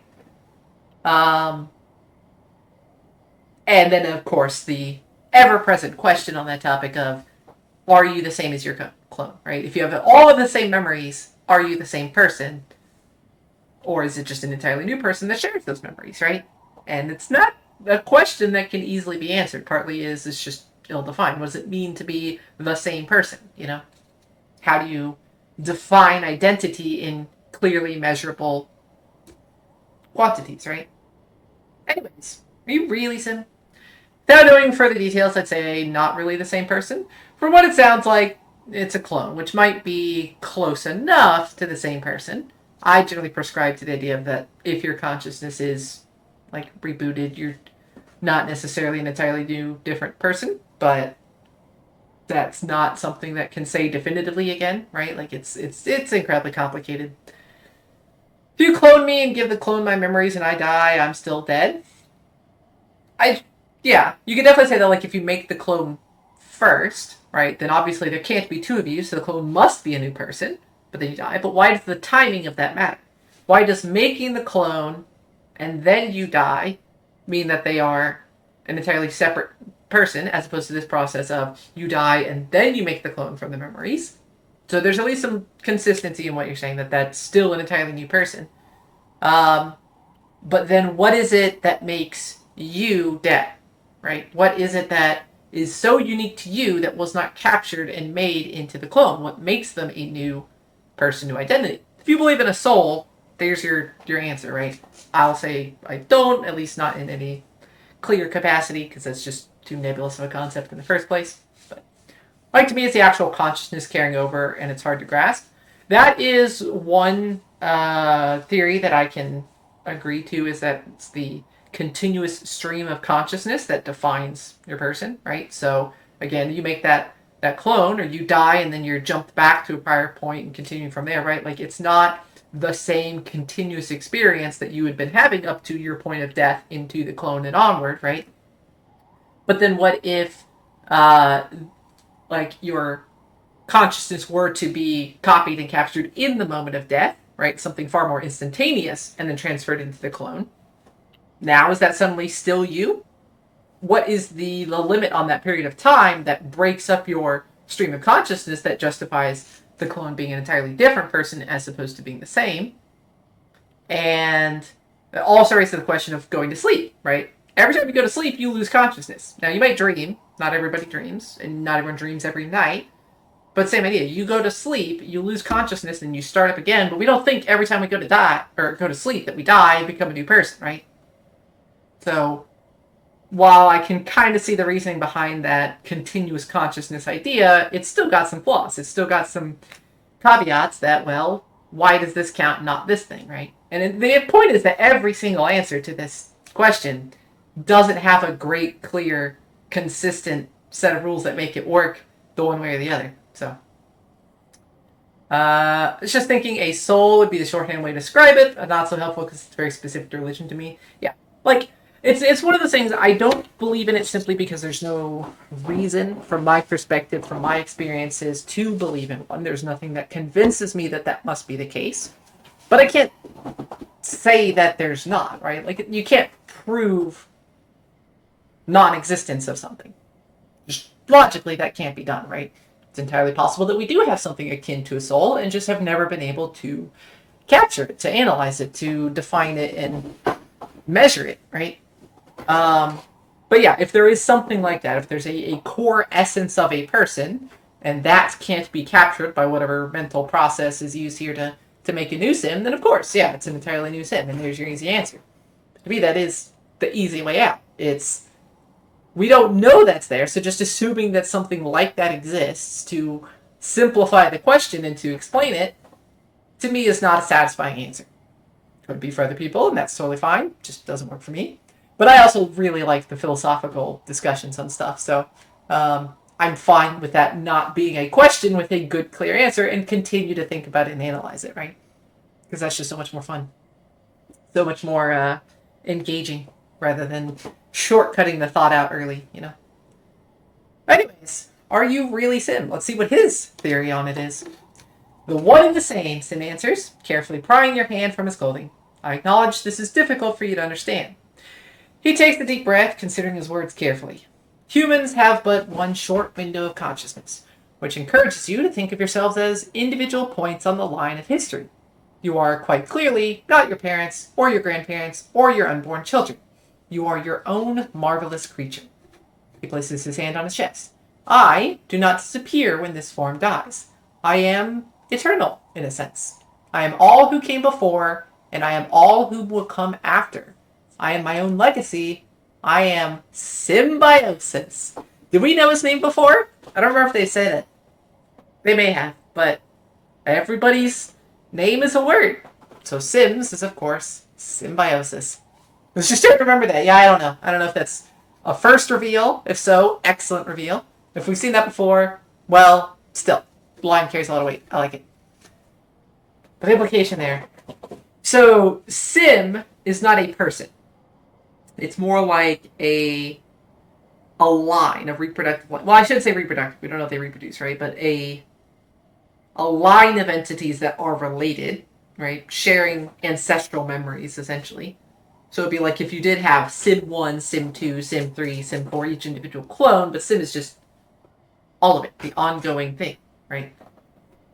This form is Sim. The last one was also Sim. The next one will be Sim. It's not so much that this is a clone of another, right? It's just the continuation of that. Because that whole bit of you are not your parents or your grandparents, you are your own creature, but it doesn't disappear. Like, presumably then he's got the entire memory of lifetimes of experience, or of existence, or whatever. Now, lifetimes may not be, like, the appropriate word. Maybe this form doesn't even, like, properly age and die. Whatever. And if it is one continual life spread across multiple bodies that are encapsulating that, then it's not the end of a life anyway. When one form is gone, that's not a lifetime, but from human perspective at least, right? Anyways, I'm kind of rambling a bit. What do you really do here? Sam gives you a blank smile. I'm a gardener, he says simply. I was created to be a gardener, and I imagine I will be one until my services are no longer required. At your look of confusion, Sim softens. Humanity is so concerned with purpose, he says sadly. It's because you were not created for one, and you spend the entirety of your short lives under the impression you need one. The concept of someone having a purpose must be seductive. He shrugs one elegant shoulder. My existence is simple. I act in the ways for which I was created. That is not an interesting answer for an individualistic species as yourself. I am aware. Perhaps we must both accept that it may be beyond the human capacity to comprehend. He tilts his head to the side as if listening to something, and squeezes your hand. I fear I've said too much. I hope I can see you again soon, and that all may be revealed to you. Yeah, Sim. Why can't you just give me a straight answer about anything? Anyways, my stream title even more accurate now that we've seen that event. Oh, and we can pet our pet. That was what we learned. How do I pet the pet?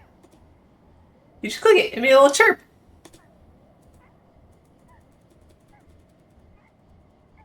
It just bounces. It definitely seems more detached. Yeah, there is a slight shift there. But it's interesting because we don't know how far back the backup was, right? Clearly there's been some amount of memory loss. He's not aware of what occurred prior to his death. But he clearly still knows of our existence. He recognizes us. He's still got that fondness, that interest in us, right? Not necessarily romantic thing or anything, but like at least fascination with humans. But he seems to have lost some more than that. And it makes me wonder if even like getting his getting all of the human data that I gave him, right? All of that cultural background has been lost. Wondering if the form that he's takes now might be closer to sort of like the original Sim, and the one that we were interacting with was more deviated from that. And then that's still sort of a loss. That's still kind of a death, right? Yeah. We need more events with him to really ascertain to what degree things have changed, but something's changed. Curious natural land bridge drops down sharply on both sides here. You kick a rock over the side, but don't hear it hit the bottom. Do you cross? We can cross very carefully up to the highest height. The high value red. I think crossing carefully is better than just crossing. I don't necessarily want the card, but I guess it's not a terrible card, right? It is a high value red. That's probably good enough. We'll cross carefully. Shovel across it slowly, examining the cracks and sticking to the solid places. You accidentally send a few more pebbles skittering over the edge and think, better them than me.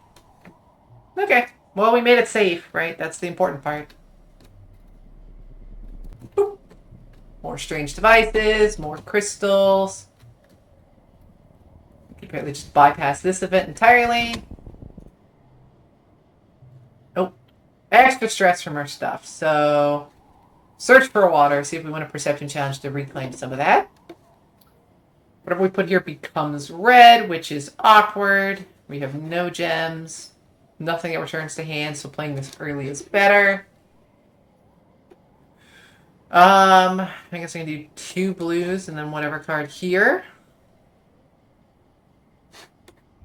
Because it at least gives us the 3 of a kind and the straight. It's pretty sad first round, but it's fine. 2 blues. This one being red makes it tricky.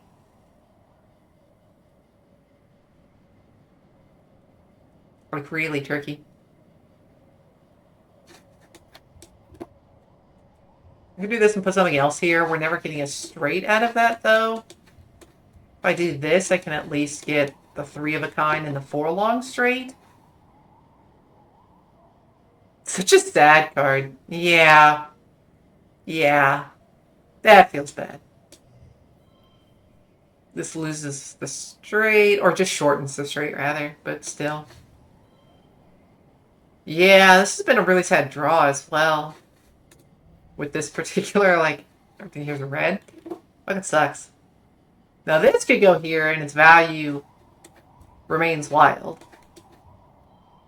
But the problem is now we're a blue short for what we want to do, right?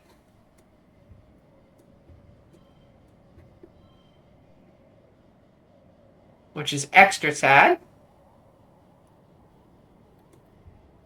Not to mention I saved gem cards and didn't, like, find a single gem.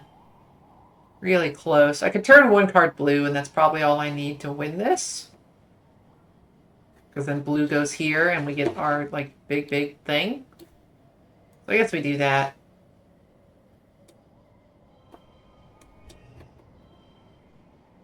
That still worked. This is a 4-cost straight, really. Oh yeah, I forget, it can go negative. -1, 0, 1, 2. The wild actually lets it be a negative valued card for that purpose. 5. Already have the best score. It's not a super success, but I think we'll just have to accept that, right? We lost too much of our potential value here. But at least we won. Cost us a little bit of money, that's fine. Minus some stress, get some perception. Okay. We got a lot of strange devices. A lot of strange devices. And here's another thumpy thing. Oh shit, do we have enough bravery? Hold on. I hope so.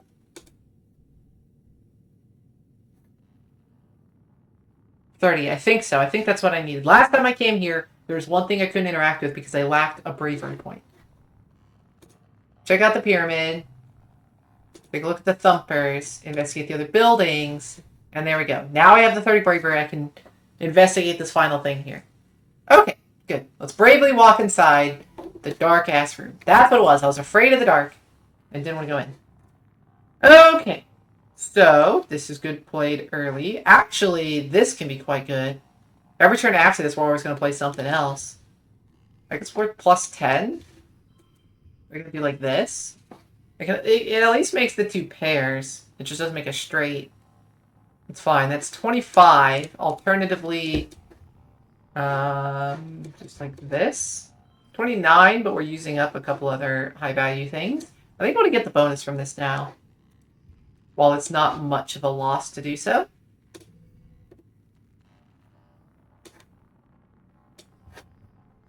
Unfortunately, it does mean we now don't have another non-red to play. I guess I can hold that till next turn. Although if I save this to go with you, right, because this will be a 9 and that turns it to an 18, that's a bigger buff, so save that card. But the reason I'm not playing this is to be able to play it in the final round. Like, I just need one non-blue to be able to get our optimal double straight setup, right? Not as many points as I would say, but I think we can probably still get there. And there we go. Okay. So this goes here, W. First or last pain, that was never going to happen. Oh, what? Is that a super goal? I'm like almost 30 points past it. Come on. I already have the best score I can hit, too. I don't think it's worth using anything to try and hit it. Whatever. We still win. Oh, I can have another collectible. I forgot that. I unlocked a thing and then I just never equipped one. Or another gear, rather. Flat plus 5? 20 persuasion? No, I want to buy the thing that's like plus 15 all traits, right? That's what I want in that slot. Oh well.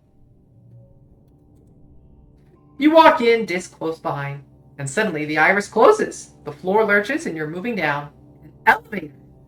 The elevator squeals and grinds away like it hasn't been used in literally thousands of years. It doesn't go far, then grinds to a halt, and the iris opens to reveal a large room with obsidian walls. Like all convergent domain spaces, it's more cave than room, with stalactites everywhere and giant lumpy mounds of fungus. You wonder if the obsidian stuff they built with melts over time, running and dripping in extreme slow motion. There are consoles on all the walls, like this is some kind of control room, just like the monitoring station Dis found. Most of it is long dark and covered with a thick layer of dust, except one device with two weird, bony, knobby sticks poking out of it. Alright, grabbing the two sticks. You're starting to get the hang of these convergent domain interfaces. You just take hold of these two stick thingies and you cease to be yourself. You're like a visual, audio, and weirdly tactile representation of something vast. You have a feeling of being in a large and complex space. No, like you are the space. A digital space, like a computer system. As if you were sucked inside a 3D representation of the HoloNet. And you could see files and processes and whole worlds of data, but in alien formats that speak to you no more in sensation than logic. You let go of the sticks and the console room comes back. You grab the grin and understanding fills your head. Feels not all that different from your bouts of deja vu remembering. Like, of memories being inserted into your mind and you suddenly just know how to use this interface. You just think where you want to go or what you want to know, and away you go. Engineering that I don't have report. The word array comes to mind. A network of computers hosting millions of data nodes. Information on every part of the planet from weather to soil conditions to individual creatures. Not just computers, but entities that feel intelligent and also digital. Artificial consciousness like a ship's AI congruence. They're processing all that data and triggering subroutines to make minute changes on the planet's surface. Then a booming voice enters your brain and obliterates all else, speaking more in abstract thought than words, but loud. What are you doing in Wormhole Observatory Array Console 5, you nosy little creature? Then an explosion in your head and you're thrown backwards and out of the array. There must have also been an explosion in your hands, which are now singed. The console is blown out and dead. You're shaken. Something didn't like you poking around in there. Whatever the array is, whatever lives in it, has been watching you, probably ever since you landed. You have a feeling Sim has something to do with this. He's either in league with the array, or he's part of it. But knowing Sim, he won't tell you anything until he's ready to. You tell Dis about the array and the voice saying Wormhole Observatory. He looks around, impressed. Convergent Domain was sure up to some shit, he says. And now you know about the array and how to access it. That could come in very useful if it turns out to be a danger to your colony. You decide to call it a day. Your arms feel all tingly and weak from getting electrocuted, and your heart is still thumping a mile a minute. But you'll be back. Do I keep exploring? There's no more collectibles to be had. There's a handful of events I could clean up. But I think I'm low enough here that if I were to just leave, I could go start another expedition with the rest of the stress points. So I think I'll do that. Because maybe we can still find more interesting things elsewhere, right? 2 extra perception, and a bunch of engineering we can't have. You're browsing the colony bulletin board on your holopalm over breakfast when you notice a new post from Nomi. Seems to be a short story. The title is Xenos to the Rescue. Oh boy. You open the story and read through it. Actually, you think you and Nomi did okay. Sure, the premise of talking manticores is a little shaky, and Nomi doesn't really spend enough time establishing the character's motivations, but it's still an entertaining read. You scroll through the comments. They're mostly supportive, if a little lukewarm, except for one. Lamau, this sucks. Xenos suck, my sweaty ball sack. Yeah, okay, good to know the internet's still the same.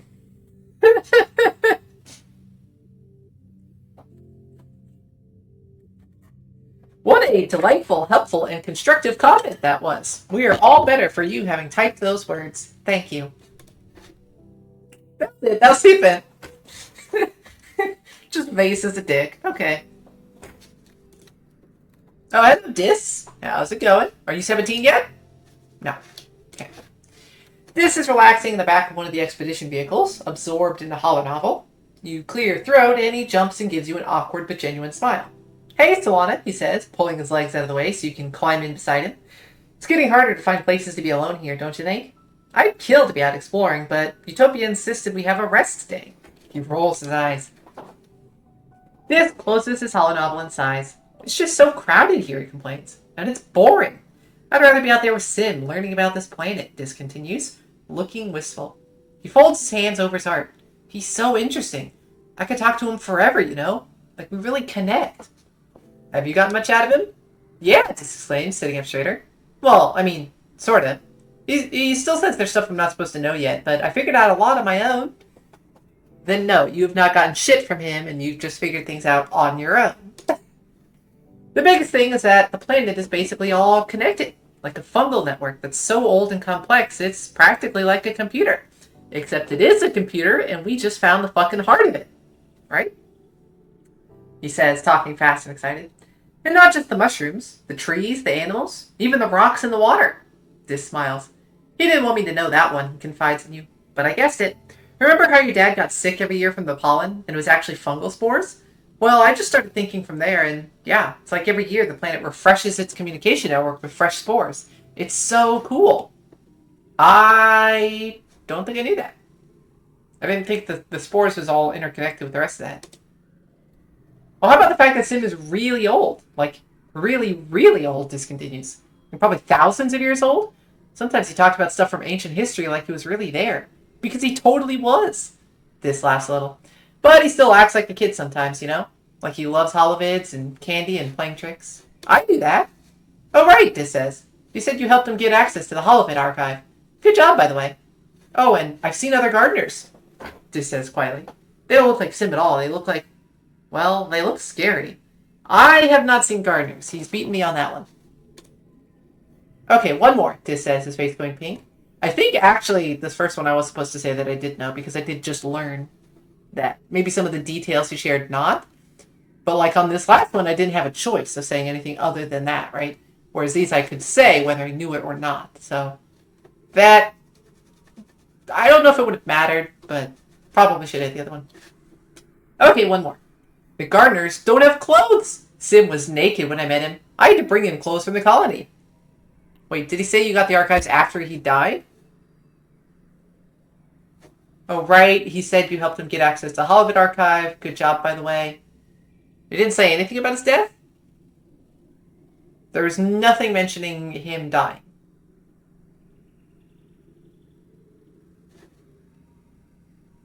Did I miss something?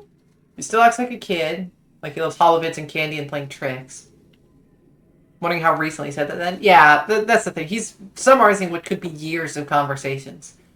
So, not this is something that he just said yesterday, right? Sorry, just trying to figure out if he's still around. I know! I don't know either! And I desperately want to know, but I don't think we have our answer. I don't think anything here is definitive enough to point on that, so...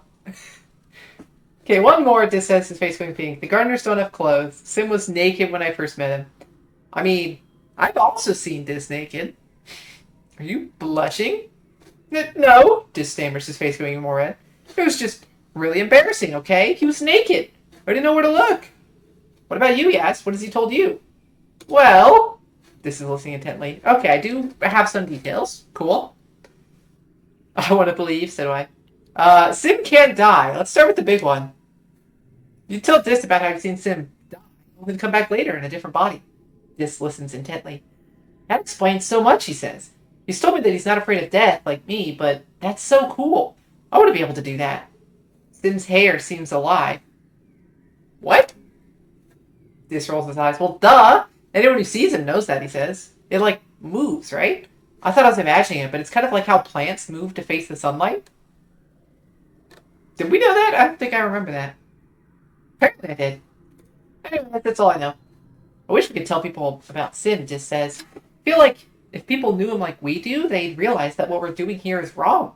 But I'm scared that if I tell someone, Sim will never talk to me again. He says we're not ready. I think the gardeners are dangerous. Not Sim, but the others.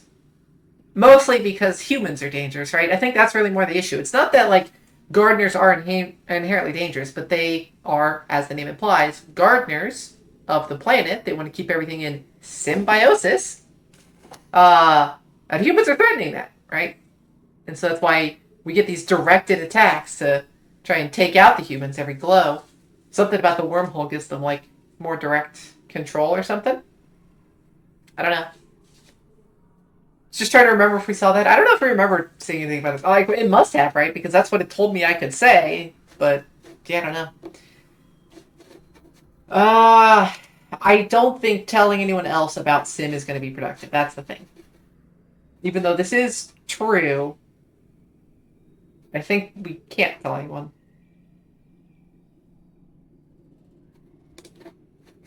I know, Dis mumbles, sighing as he thunks his head against the window of the cab. I don't want to mess up whatever plan they have. I just want to help, though, you know?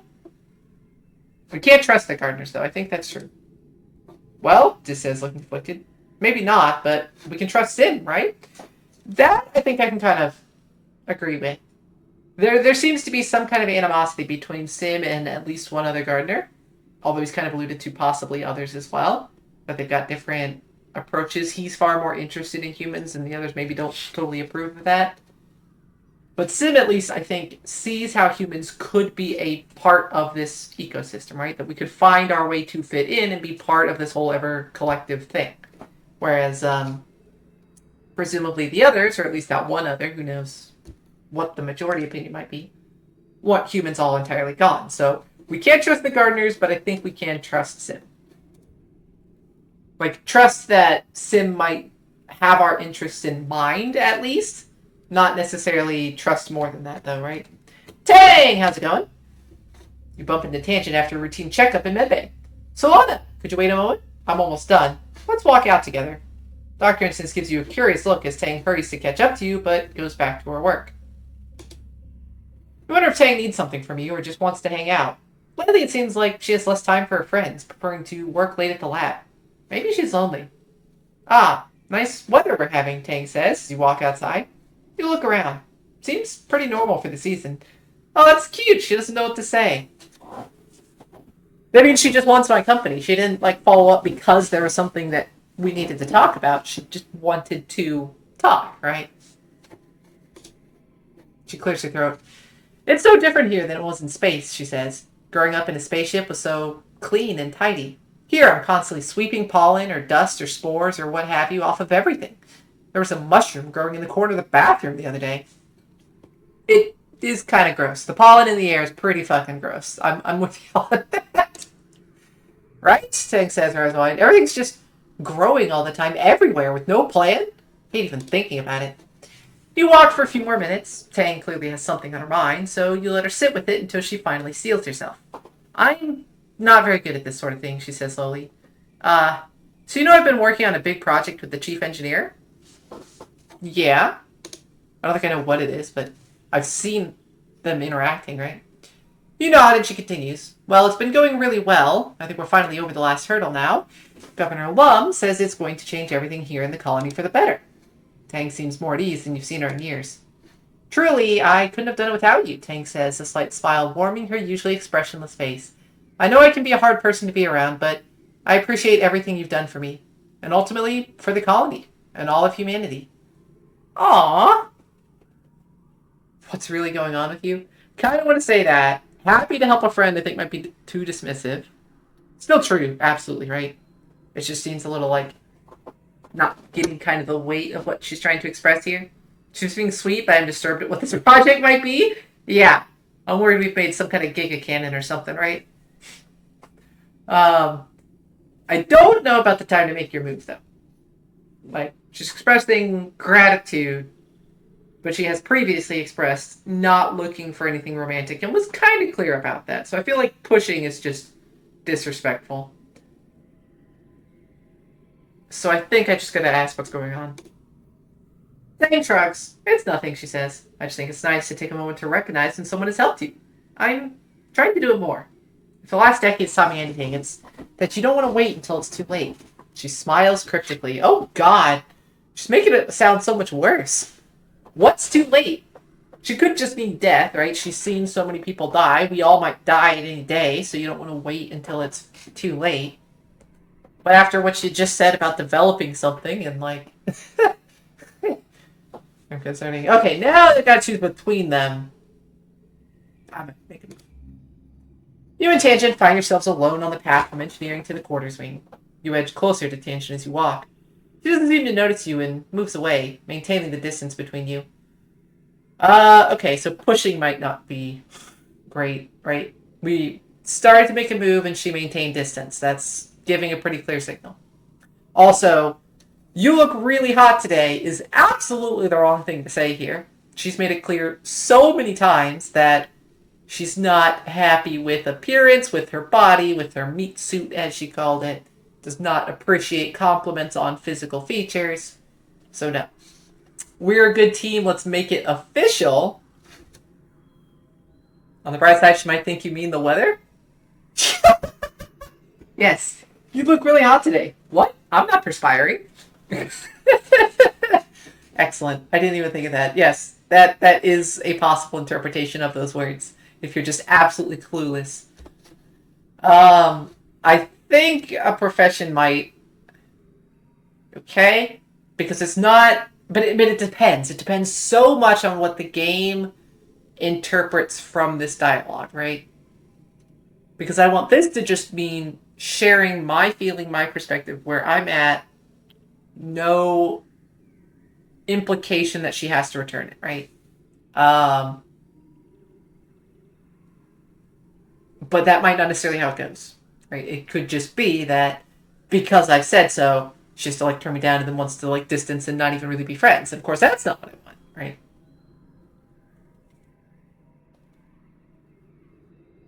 And let's make it official. Also, doesn't that's definitely wrong, right? This is wrong because I don't know. Hold on. I was gonna say it's wrong because she has previously expressed so far no romantic interest whatsoever, right? We've been physically intimate, but that's all that was, and it was understood, and that's totally fine. I can have that separation between that and any other feelings, which I am role-playing there to be feelings, at least on my side. But this is presumptive, right? To say, let's make it official. It's like, assuming it actually means the romantic, which of course, there's the flirty bit, so it seems like it, right? But Let's make it official. Let's go steady. Let's be officially tied together. When she hasn't even expressed a desire for that, does not seem right. That's what I would say based off of just all of the words here. I don't want to shock her to give up either. But this is the one that requires a high friendship. Right? So there's multiple flirt options and one that's gated behind being really close with them. So that makes me think like it's the only one that might actually work. So it's sort of if you're close but not close enough, if you've been flirty but you're not really that on the same page, that you kind of always fail here. It's a little metagamey, but the game does present this information, so I kind of have to operate on what that is there, right? I can't just ignore it. Also wonder if that would stop you flirting with anyone else, although this game does seem like it'd be more open to poly options. It would. The lore, at least, has explicitly stated that poly was sort of accepted, at least in the forming of the colony, right? When they talked about putting all the groups together. In particular, I think when the dad and mom were sharing their story, or I guess the dad, mom was already dead, was sharing how they came to be. And they said they were looking for people to join the expedition. And they were taking all groups, right? They were taking pairs and triples and quadruples, right? Any kind of family unit. Did not matter what that configuration was. So yes, I do think that the game is quite open to poly. I could accept if some characters weren't. But my point is I don't think this automatically has to imply that exclusivity is there. So, do you wonder if you can get through the game without becoming an orphan? Quite possibly. And I think quite likely even. Well, maybe not likely, but a fair chance, I think, because the mom might, first of all, have not died if I didn't take her rations, right? That was part of it. We were all starving, and the mom said, I'm too nauseated to keep these things down anyway. Here's my rations. I'll give to you. You get double rations, and that might actually be enough for you to be sustained. And I chose to take that, role-playing as kind of a kid just accepting that, right? Like, you're really hungry. It's hard to fight that, even though you know that means the mom's not getting her food. Kind of taking her at face value on saying she's too nauseated to eat. I know, as myself, that she was definitely just saying that as a persuasion, right? Trying to convince the kid to take her food because she cared more about the kid getting fed than keeping herself going, right?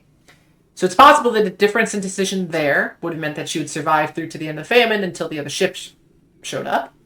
Possibly. The famine itself might also go better depending on how much total food we contribute, right? There's a number of events that give plus colony food and it affects a percentage. Maybe if you do really well on stuff like that, you can actually end up with enough food that you don't even have that problem, right? It could be the famine isn't a guaranteed thing to occur. That food shortages are, but you might divert away from famine. And in that case, I think mom would almost certainly live, right?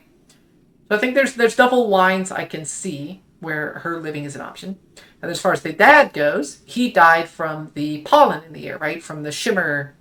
Is that what they called it? I think so. From that sickness, from being in this environment, right? And that's another thing that I once or twice saw as a pop-up from an event. That you do a particular event, you get a particular result, and it says like shimmer research or shimmer whatever, right? Something like that.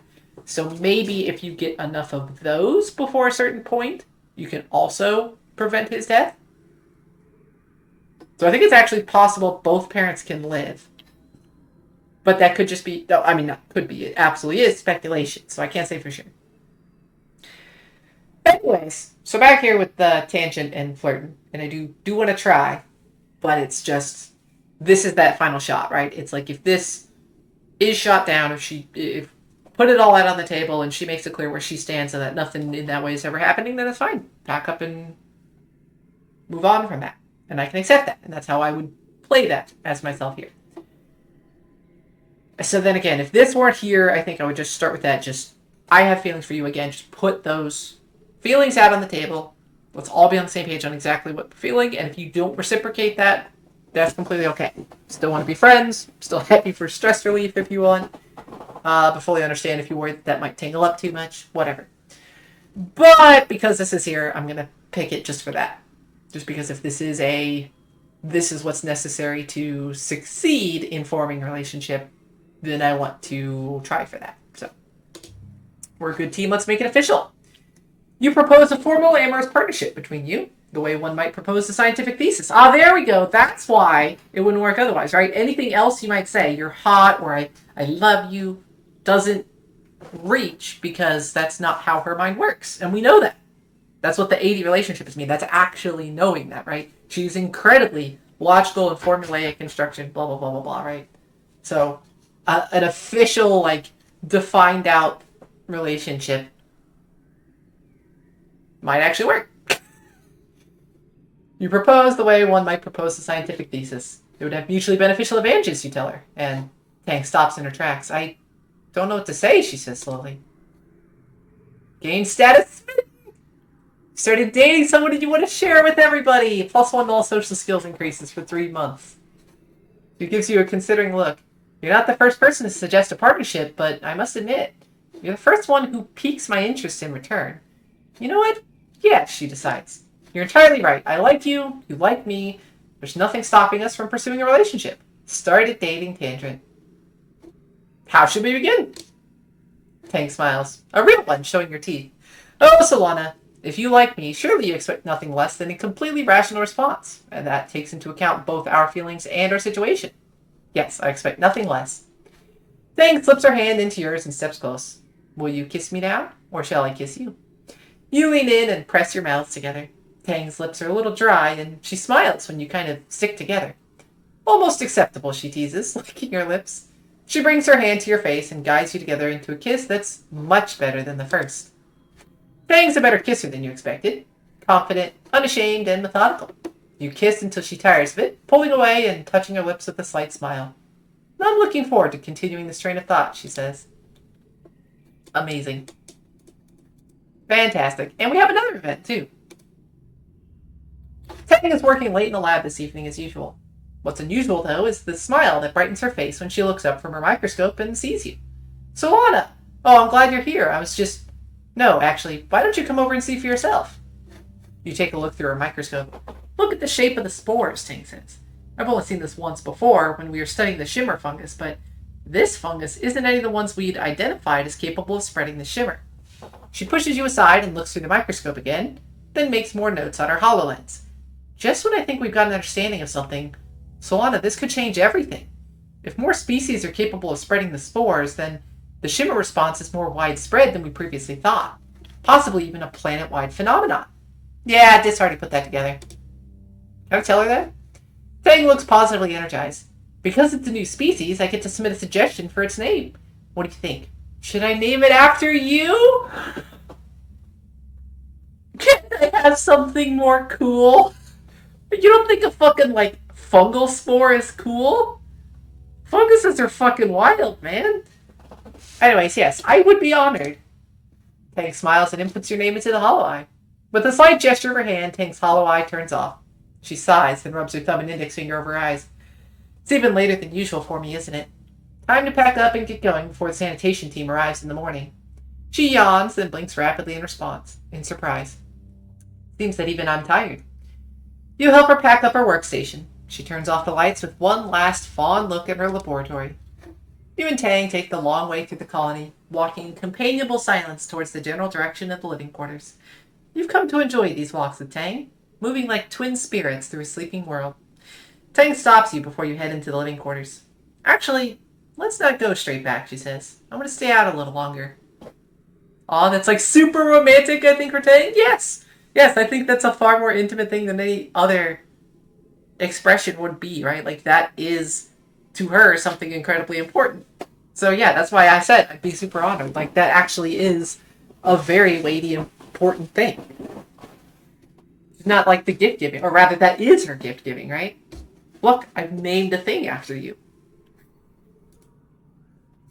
You and Tang climb up onto the walls where the wind coming from the forest is stronger, and keep walking.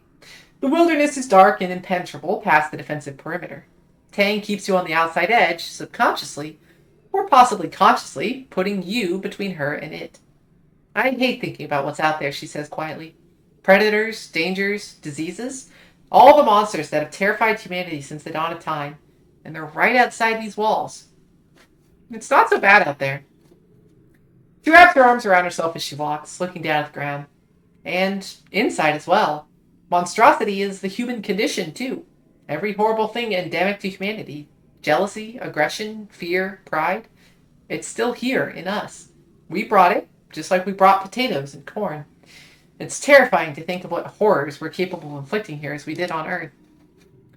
You walk a little farther before Tang, seemingly in the middle of some deep thought, stops and turns to you. So, Lana, are you happy here? She winces, then bites her lip. No, I don't mean happy, precisely. Happiness is irrelevant to a survival situation. What I mean is, do you imagine a future here? One that you would have chosen for yourself should you have been given the option. Are you fulfilled?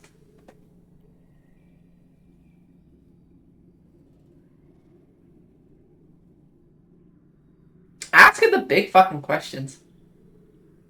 I think existing day-to-day has got to be the answer. As far as imagining a future, no. I'm just wanting to learn, right? And that's more or less what I've been playing since the start. It's just a very curious mind. It's also me curious of a game, right? So it plays out well. But just wanting to know and learn more, both about general life and sciencey stuff, but then specifically about this planet, which is why I shifted into expeditions to go and uncover and explore and learn.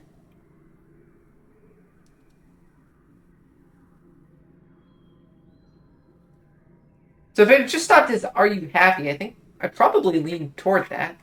Especially in this moment, right? But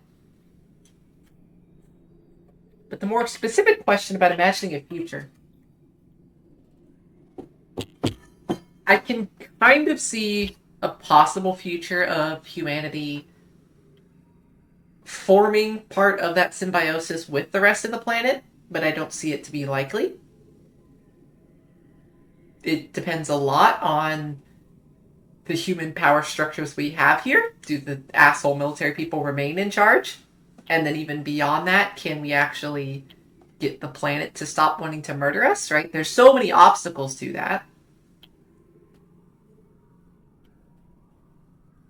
In that situation, would I consider that a future I would choose for myself? That I'd be given the option, something I'd be fulfilled?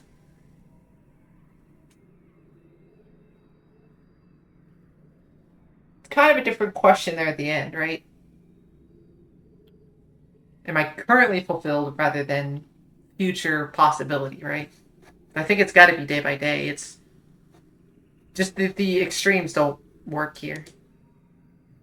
Tang agrees. What a miserable existence we lead. Honestly, Tang continues, I despise the physical realities of living here. The smell, the cramped quarters, the constant threat of attack, of disease, everyone's meaningless interpersonal squabbles amplified by proximity and stress. I can feel them weighing me down. She laughs humorously. But we don't have a choice, do we? Therefore, the only rational decision is to make the best of what we have. To accept otherwise is to accept misery and death. Yeah, but also, is there some future here where we upload Tang into the fucking array?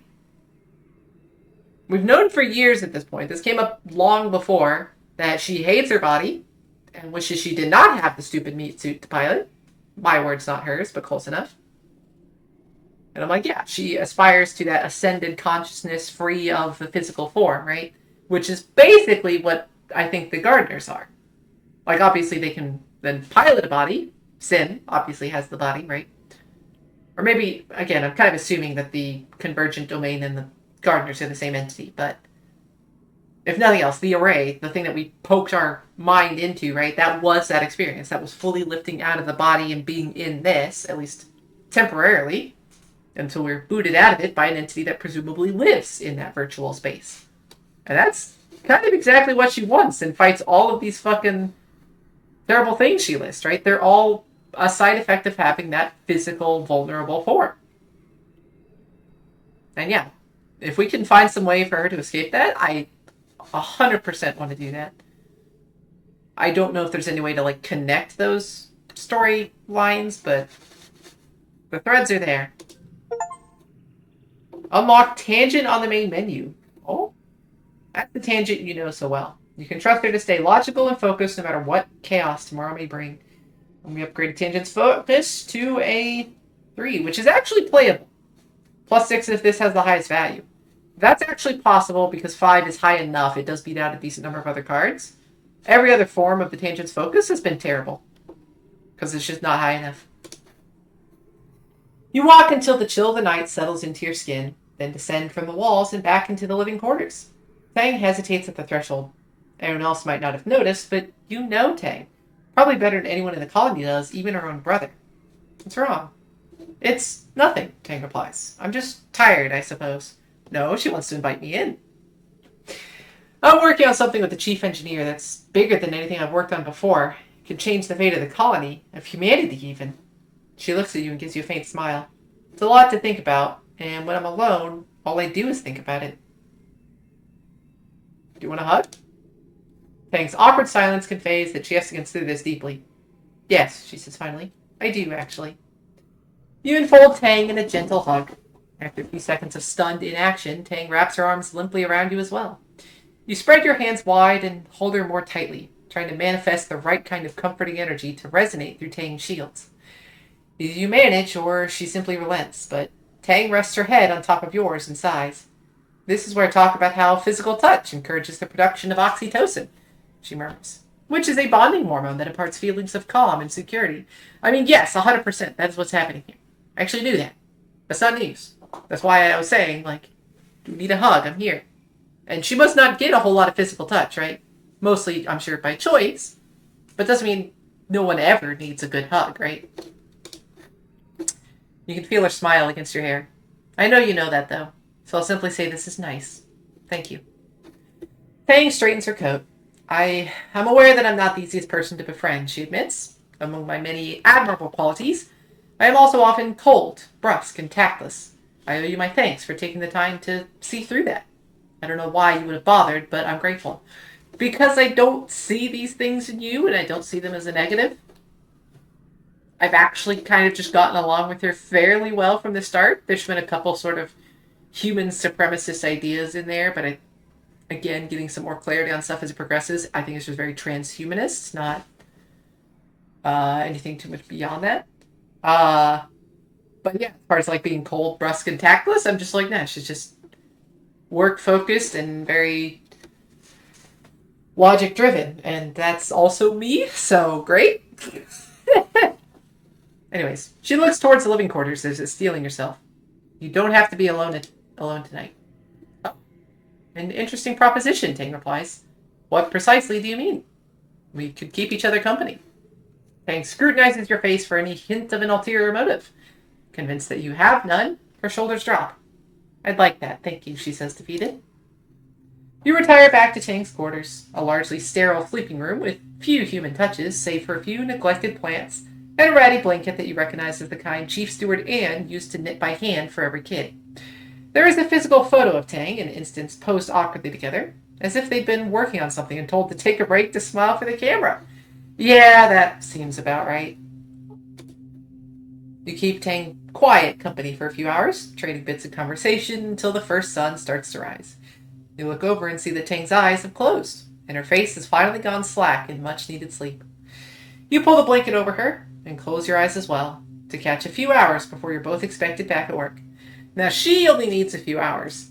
This actually means I gave up a significant portion of my normal sleep to keep her company, which I'm happy to do, but just sharing the difference there, right?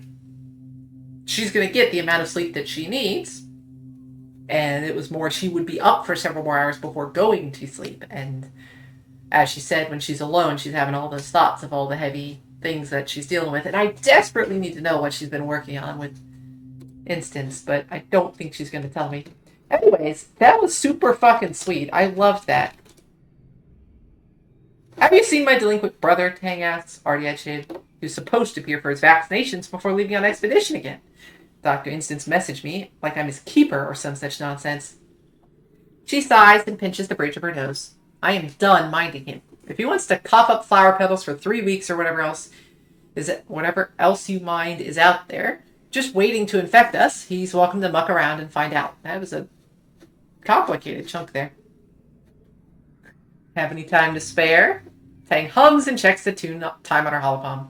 I suppose, she says largely, then smiles. If you provide me with sufficient motivation. You hang out in the lab. Tang cleans her workstation to prepare to leave with you, but just as you take her arm, an alarm goes off. God damn it. Tang curses and scrambles over to an experiment and turns off the alarm. I seem to have forgotten that this experiment requires a great deal of babysitting, she says. My apologies, but might we stay in the laboratory? Sure. Oh, it still just gave us minus stress. Oh, that's great. There's nothing to be done about it when you're dating a brainiac like Tang, so you pull up a chair and settle in to keep her company. It's still nice to spend time with her. Aww. I want to break up with you. Oh my god, imagine all that. We go through all of those sweet, intimate moments, and then just, alright, I'm done.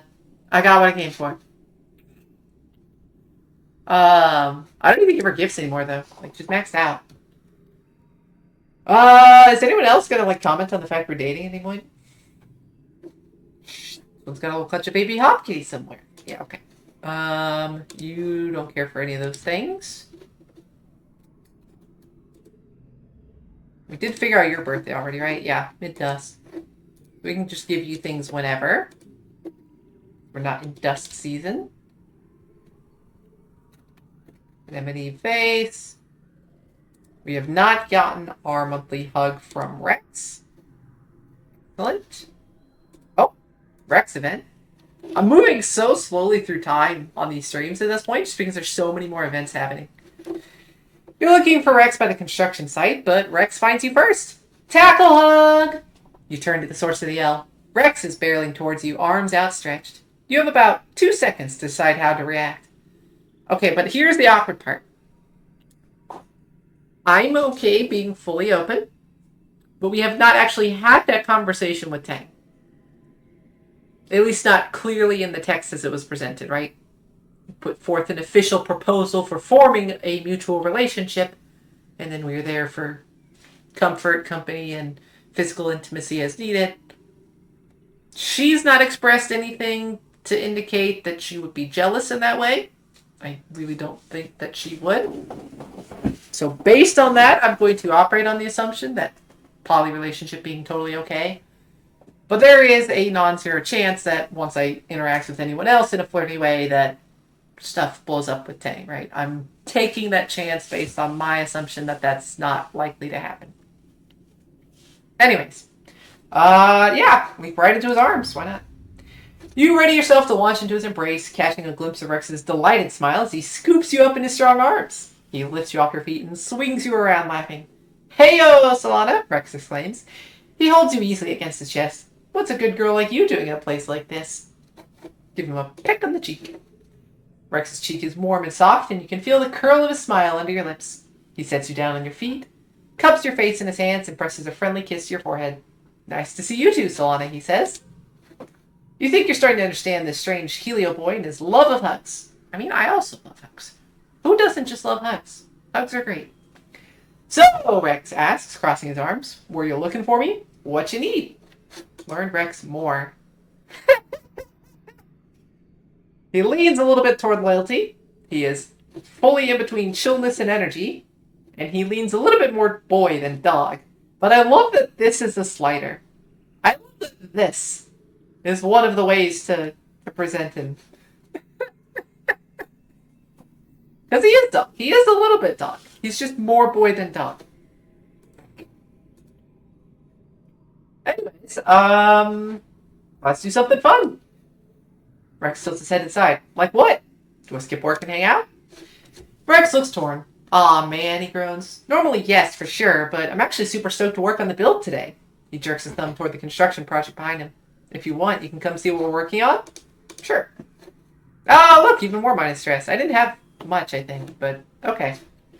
Rex takes you on a tour of the construction site. He's great company, and basking in his excitement is a pleasant way to spend an afternoon. When you wave goodbye to him so he can get back to work, you feel a little bit lighter. I still need to give you a present, though. He is now 18. He was... Right? Wasn't he 17, now he's 18? Yes, because This is 16 and we're waiting for him to turn 17? Do I have that right? Or did I get my numbers mixed up? Yeah. Okay, so today should be his birthday then.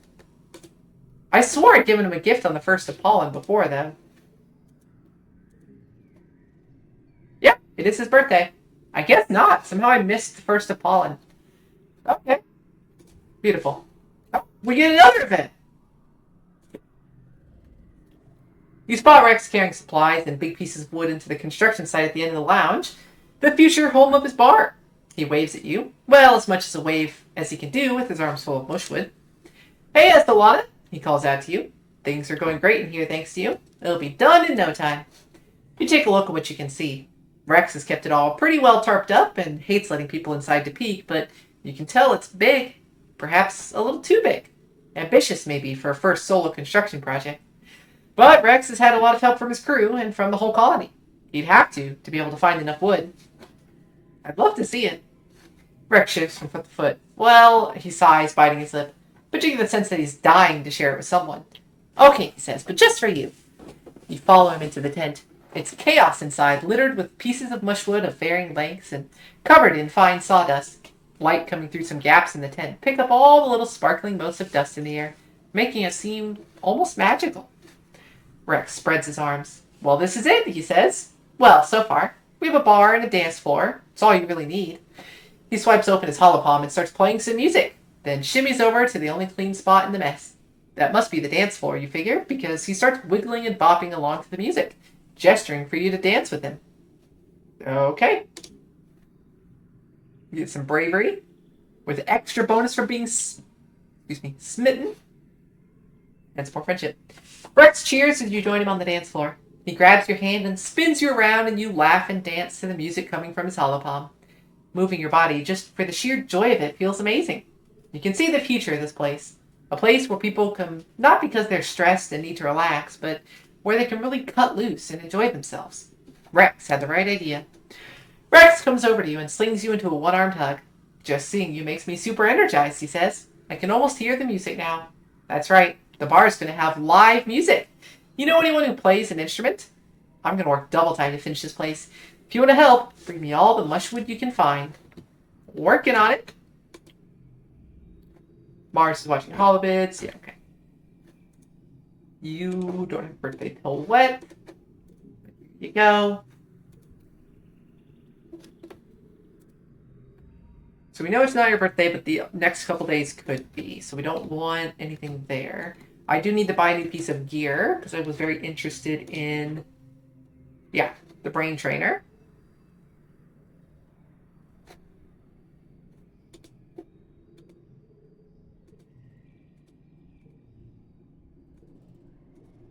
Oops. And it already went in, and look at that. Look at all these little bonuses across the board. So now I should never be too short to select an option anymore.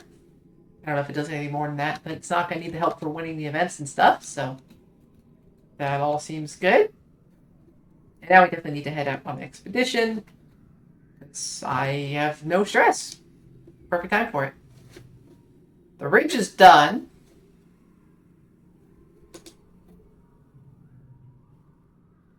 We haven't been to the swamp, right? Or have we? Plains, Valley, Ridges. Oh, maybe Valley of Vertigo's where we haven't gone. Plains, Ridges, Swamp, Valley. Plains, Ridge, Valley. Okay, so it is Swamp that we're missing. How do we get to the swamp? Presumably it opened with Pine, but I think it's been like 2 years and we haven't seen a new option to go anywhere. Well, go foraging. We don't necessarily need food. Survey gives more perception, a little bit of animals.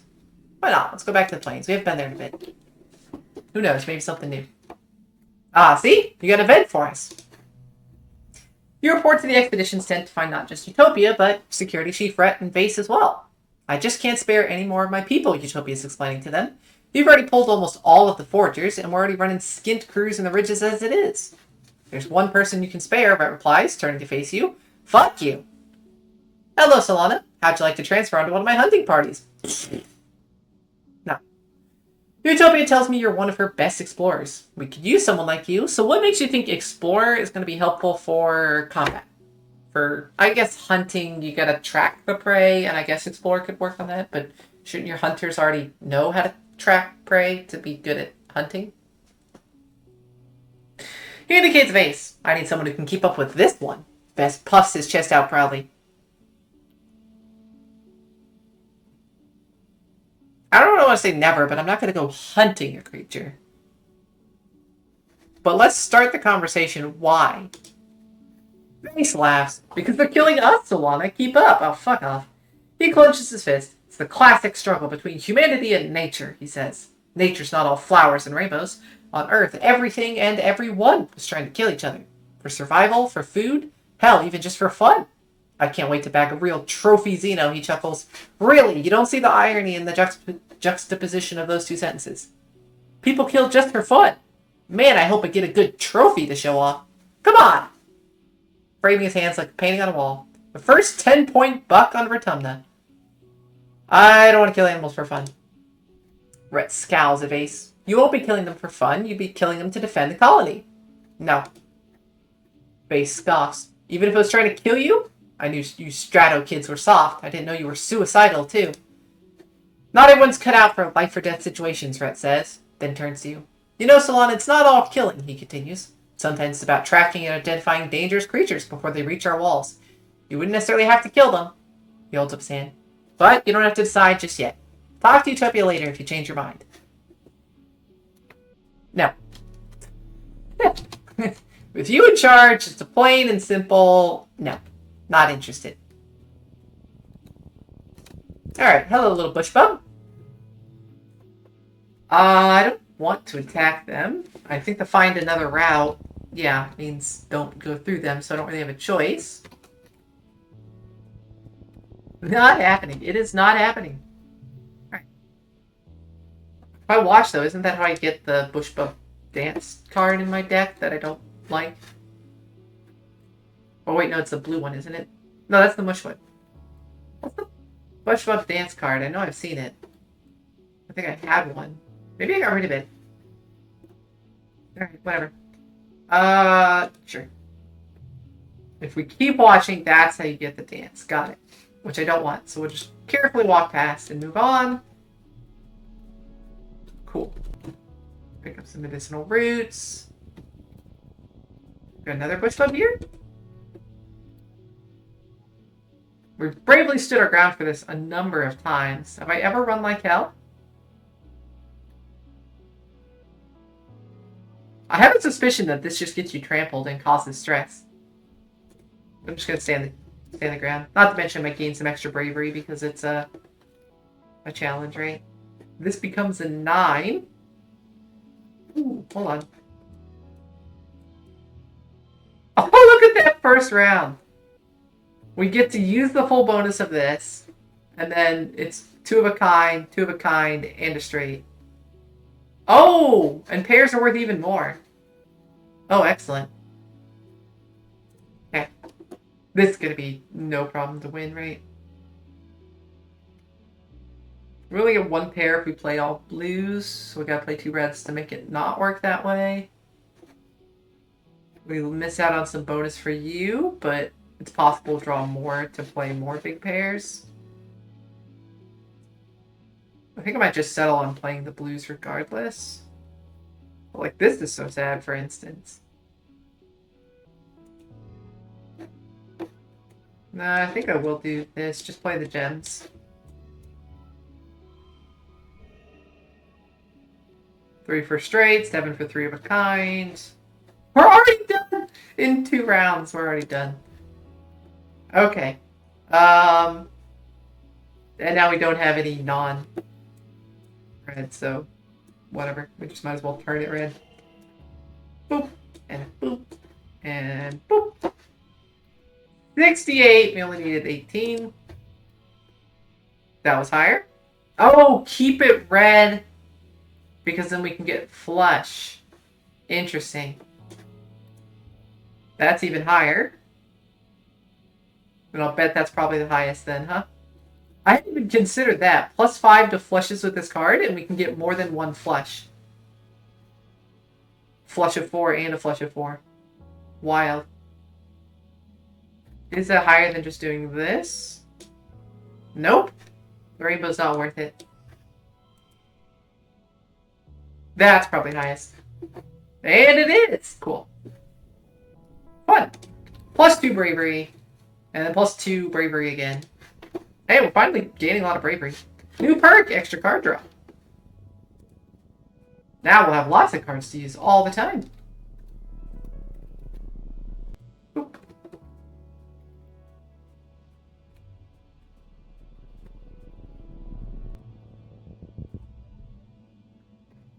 You stop to admire the light glinting off the water. Oh yeah. Picking a rock up scared them. I'm assuming leaving them just skips the event. And touching a rock certainly isn't going to be as good as repeating the pattern, so there's not a reason to have seen them all, I think. I'm just going to repeat the pattern. 2 more empathy, 1 animals. Cool. Hello, Sim. How goes it? Where are we going today? Are we looking at a plant? A rock? Perhaps we'll write numbers on things and stare off into the middle distance, concerned by those numbers. We can give him a gift. Here, look, I found an alien thing. I think you better hold on to this. You may need it later. Cool, he likes weird alien things. Or you may or may not have already known that. I don't know. Oh, hello. What are you doing here? How's it going, Nomi? You hear Nomi shouting for help? Run, run. +3 stress, you sprint to the sound of distress. Nomi seems to have fallen headfirst into some kind of Nomi-sized flower. Is it eating them? It's engulfed Nomi's upper torso, its petals pulsing as it pulls them down further. You could use your plas cutter to cut them out of there, if you can figure out what part of this creature to cut without hurting Nomi. Nomi is struggling, and you hear muffled sounds of distress from inside. You have to try! Save nom nom. Animals easy. +2 bonus to straights. Okay. There's one for every other blue card, so we'd want to save that if we can. Maybe just play the triple blue for now.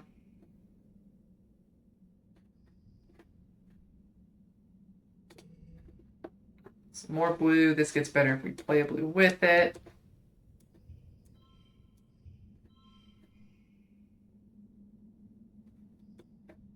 I guess this is slightly better though. We could preserve the gem, but there's possibility I won't play this, so we'll do it like this. Okay. Double the card to the right. If we do a 0 with it, can we get an extra flush? No, it won't. We're only ever getting the 1 flush, right? Oh, because this isn't rainbow, that's why. Yeah, okay, so then that's not worthwhile. We'd rather just do this.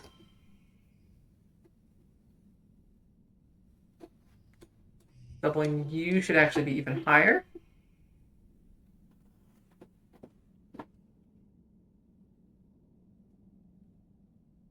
That's probably it. No. We got 1 more. Oh, we'll just play a couple other blues to power this up, and then we double it. That makes sense. Super Gold 27, you get 72, 73. Thank you. But yeah, again, the fidget spinner is just absolutely absurd. You get so many ridiculous bonuses with stuff.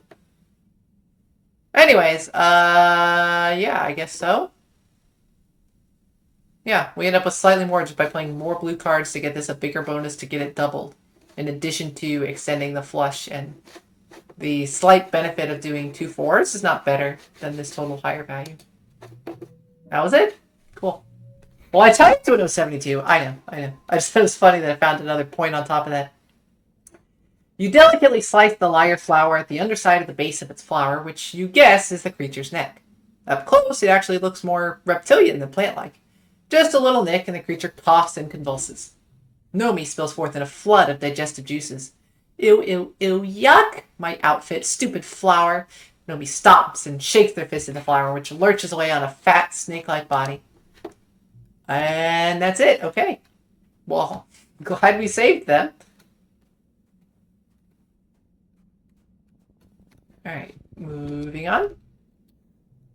Drift of spark snow. Shovel it out of the way. Takes a lot of work, right? Take a break and play in it. It's probably an anti-stress thing. I don't necessarily want to add a red, but anti-stress means hitting more events, which can be something. So I think I'll do it. Nope, +3 stress. Damn, okay. You make a snow buddy, or at least you try. The tiny blue crystals don't pack together very well, and the stuff quickly melts just from the heat of your body. The acidic snow gives you a hot, scratchy rash between your fingers. You probably should have worn gloves. Or you get some creativity. You praise your lumpy snow buddy, looks a little sad, maybe just needs some accessories. With some twigs and grass and a weird kind of jelly you find seeping out of the ground, you give your buddy antlers and fur. Kind of looks like a snow bush bub. Okay. That was not what I was hoping that would be. Ground here is oddly familiar, some kind of smooth rock covered in lichens and tiny plants. Is it alive, like the big rock creature you found before? Find another route. Let's see what the other vent is. Water in the pond is slightly greener color. Oh yeah, don't drink it. Just ignore it. Okay. Well, we could have just rushed on the other thing. Don't drink the piss.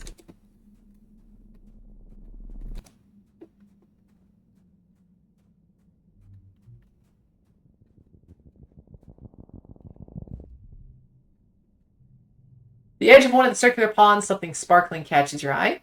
Well, everything around here sparkles, but this thing really catches your eye. The water in the little lake is deep and milky, though, and you can't see the bottom. It's completely still, almost too still, and so perfectly circular. You remember you've been warned about getting too close to these pools. What if we just wait and observe? Gain a perception. You stare at the perfectly still, milky water for several minutes. Think you might see something moving in its depths and shift to get a better view. No, maybe it's just a reflection of a cloud. When you feel ready to approach, you look for the sparkling object again, but can't find it. It's just sunlight glinting on the snow. Oh well. And damn, should have investigated, but that's the point of these. You gotta learn. One of your jobs as a surveyor is to document the flora and fauna through photographs. You spot a small animal in the crook of a tree. It's so perfectly camouflaged you can only really see it when it breathes. You've got a camera built into your holopalm, but it's not equipped to capture typical shots like this. You'll need to put in the work. Animals or perception? We're very close on perception. Let me try that. Find a good angle. First collectible use is free. Okay.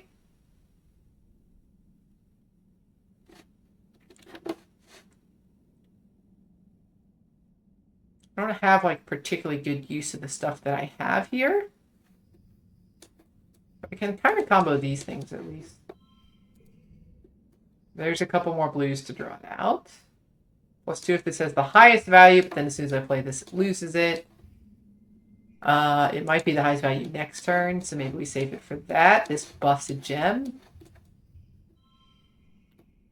Ah, shit, except these are both 3s. So I only get the 4 of a kind. That's not what I want.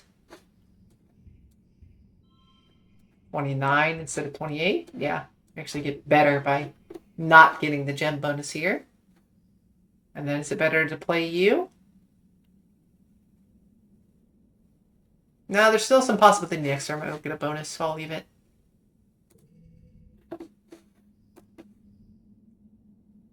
Now it likely won't, right? Turns 1 wild. Which means anything we play here is going to serve as the blue. We just want to play 5, 6, and 7, right? So is it best to keep that like this? The 59. And that was the highest. Yep. Okay.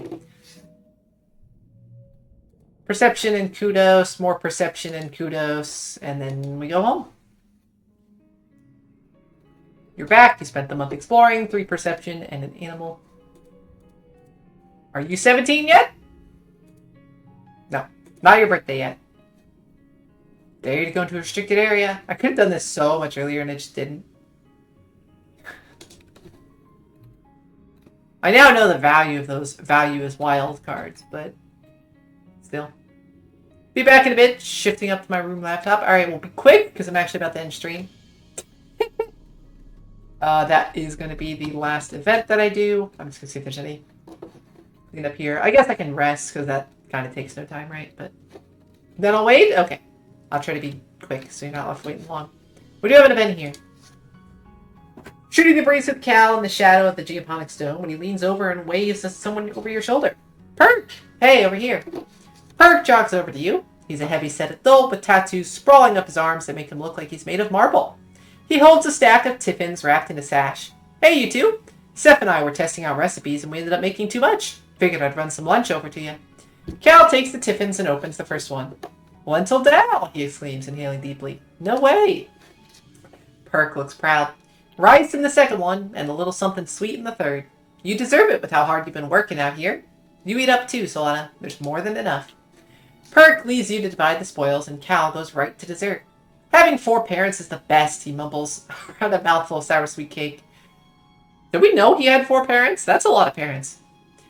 Cal's mom, Auntie Tira, is in a relationship with 3 other colonists. Perk's the newest member of his family, but even then they've all been together for a while. Cal's always been surrounded by a lot of love at home. Cal swallows his food. You know, sometimes I wonder if I'd want to date that many people like my mom does, he muses. Like, finding one person who wants to date you and having the courage to ask them out is already hard enough. Bro, my palms are sweating just thinking about it. Besides, Cal continues, works fine for my mom, but I kind of feel like if I find someone, I want to just be with them, you know? I want to put all my energy into making them happy. You already make me happy. But also, fully hear and respect what he just said. I think this game might follow the line of some characters are open to it and others are not, and that's okay. And Cal might just be like, nah, I want to focus all my efforts on one person, which is fine. That's valid. But we shouldn't really try to convince him of it. Alright, I still want to be 30. Cal's eyes go wide and rubs the back of his neck. I didn't mean that, but I didn't not mean it either. He giggles and looks away, unable to meet your eye. The dal is sweet and fragrant and tastes all the better for being made and delivered with love. You and Cal eat your fill before Cal excuses himself to go back to work. Alrighty. You are nice and safe now, yes? You survived? Good. I'll just make sure to give people gifts on the next day. We don't see any other pop-ups, so now we just need a rest. And who are we raising? Probably Rex. He's still the one furthest behind, so we'll do the simple rest at home up here. Relax in the lounge. Nomi and Rex are playing an improvisational storytelling game, taking turns adding words one at a time. You find it hard not to listen. We are swimming through a purple treacle river. A tentacle emerges to wave. Hello! Beautiful. Alright. Do I care to forget either of those? I kind of just need to always have enough blues and stuff, right? I guess my best hands are often played with a couple non-blues. But I've got enough like combos of things that sometimes that's not the case either. This giving me 3 things I can play for that wild is worth quite a bit. I think I just keep any blues I have. Alright. Late pollen, and that is where we'll call. So, save, overwrite, and that is it. Let me find somebody to raid, and we'll be done. A lot of great stuff on the events today. We had our wonderful progression of the relationship with Tane. We found that Sim is not actually dead and might just actually be immortal, which is very interesting. We found the array of virtual consciousness outside in the space, presumably of the gardeners. Don't know. We didn't get a chance to talk to Sim about it. I tried talking to Sim, but that just wasn't a dialogue. So, who are we raiding? We'll go raid Elseni. She's playing Minecraft right now. Elle is always just good fun. Good friend. Oh, just 1 second. The content's intended for certain audiences. Yeah, okay, that's fine. But fair warning, anyone head to there. But basically, it's just 18 plus. Anyways, that is all for tonight. I'll be back with more I Was a Teenage Exocolonist on Wednesday, 2 days from now. And yeah, until then, take care.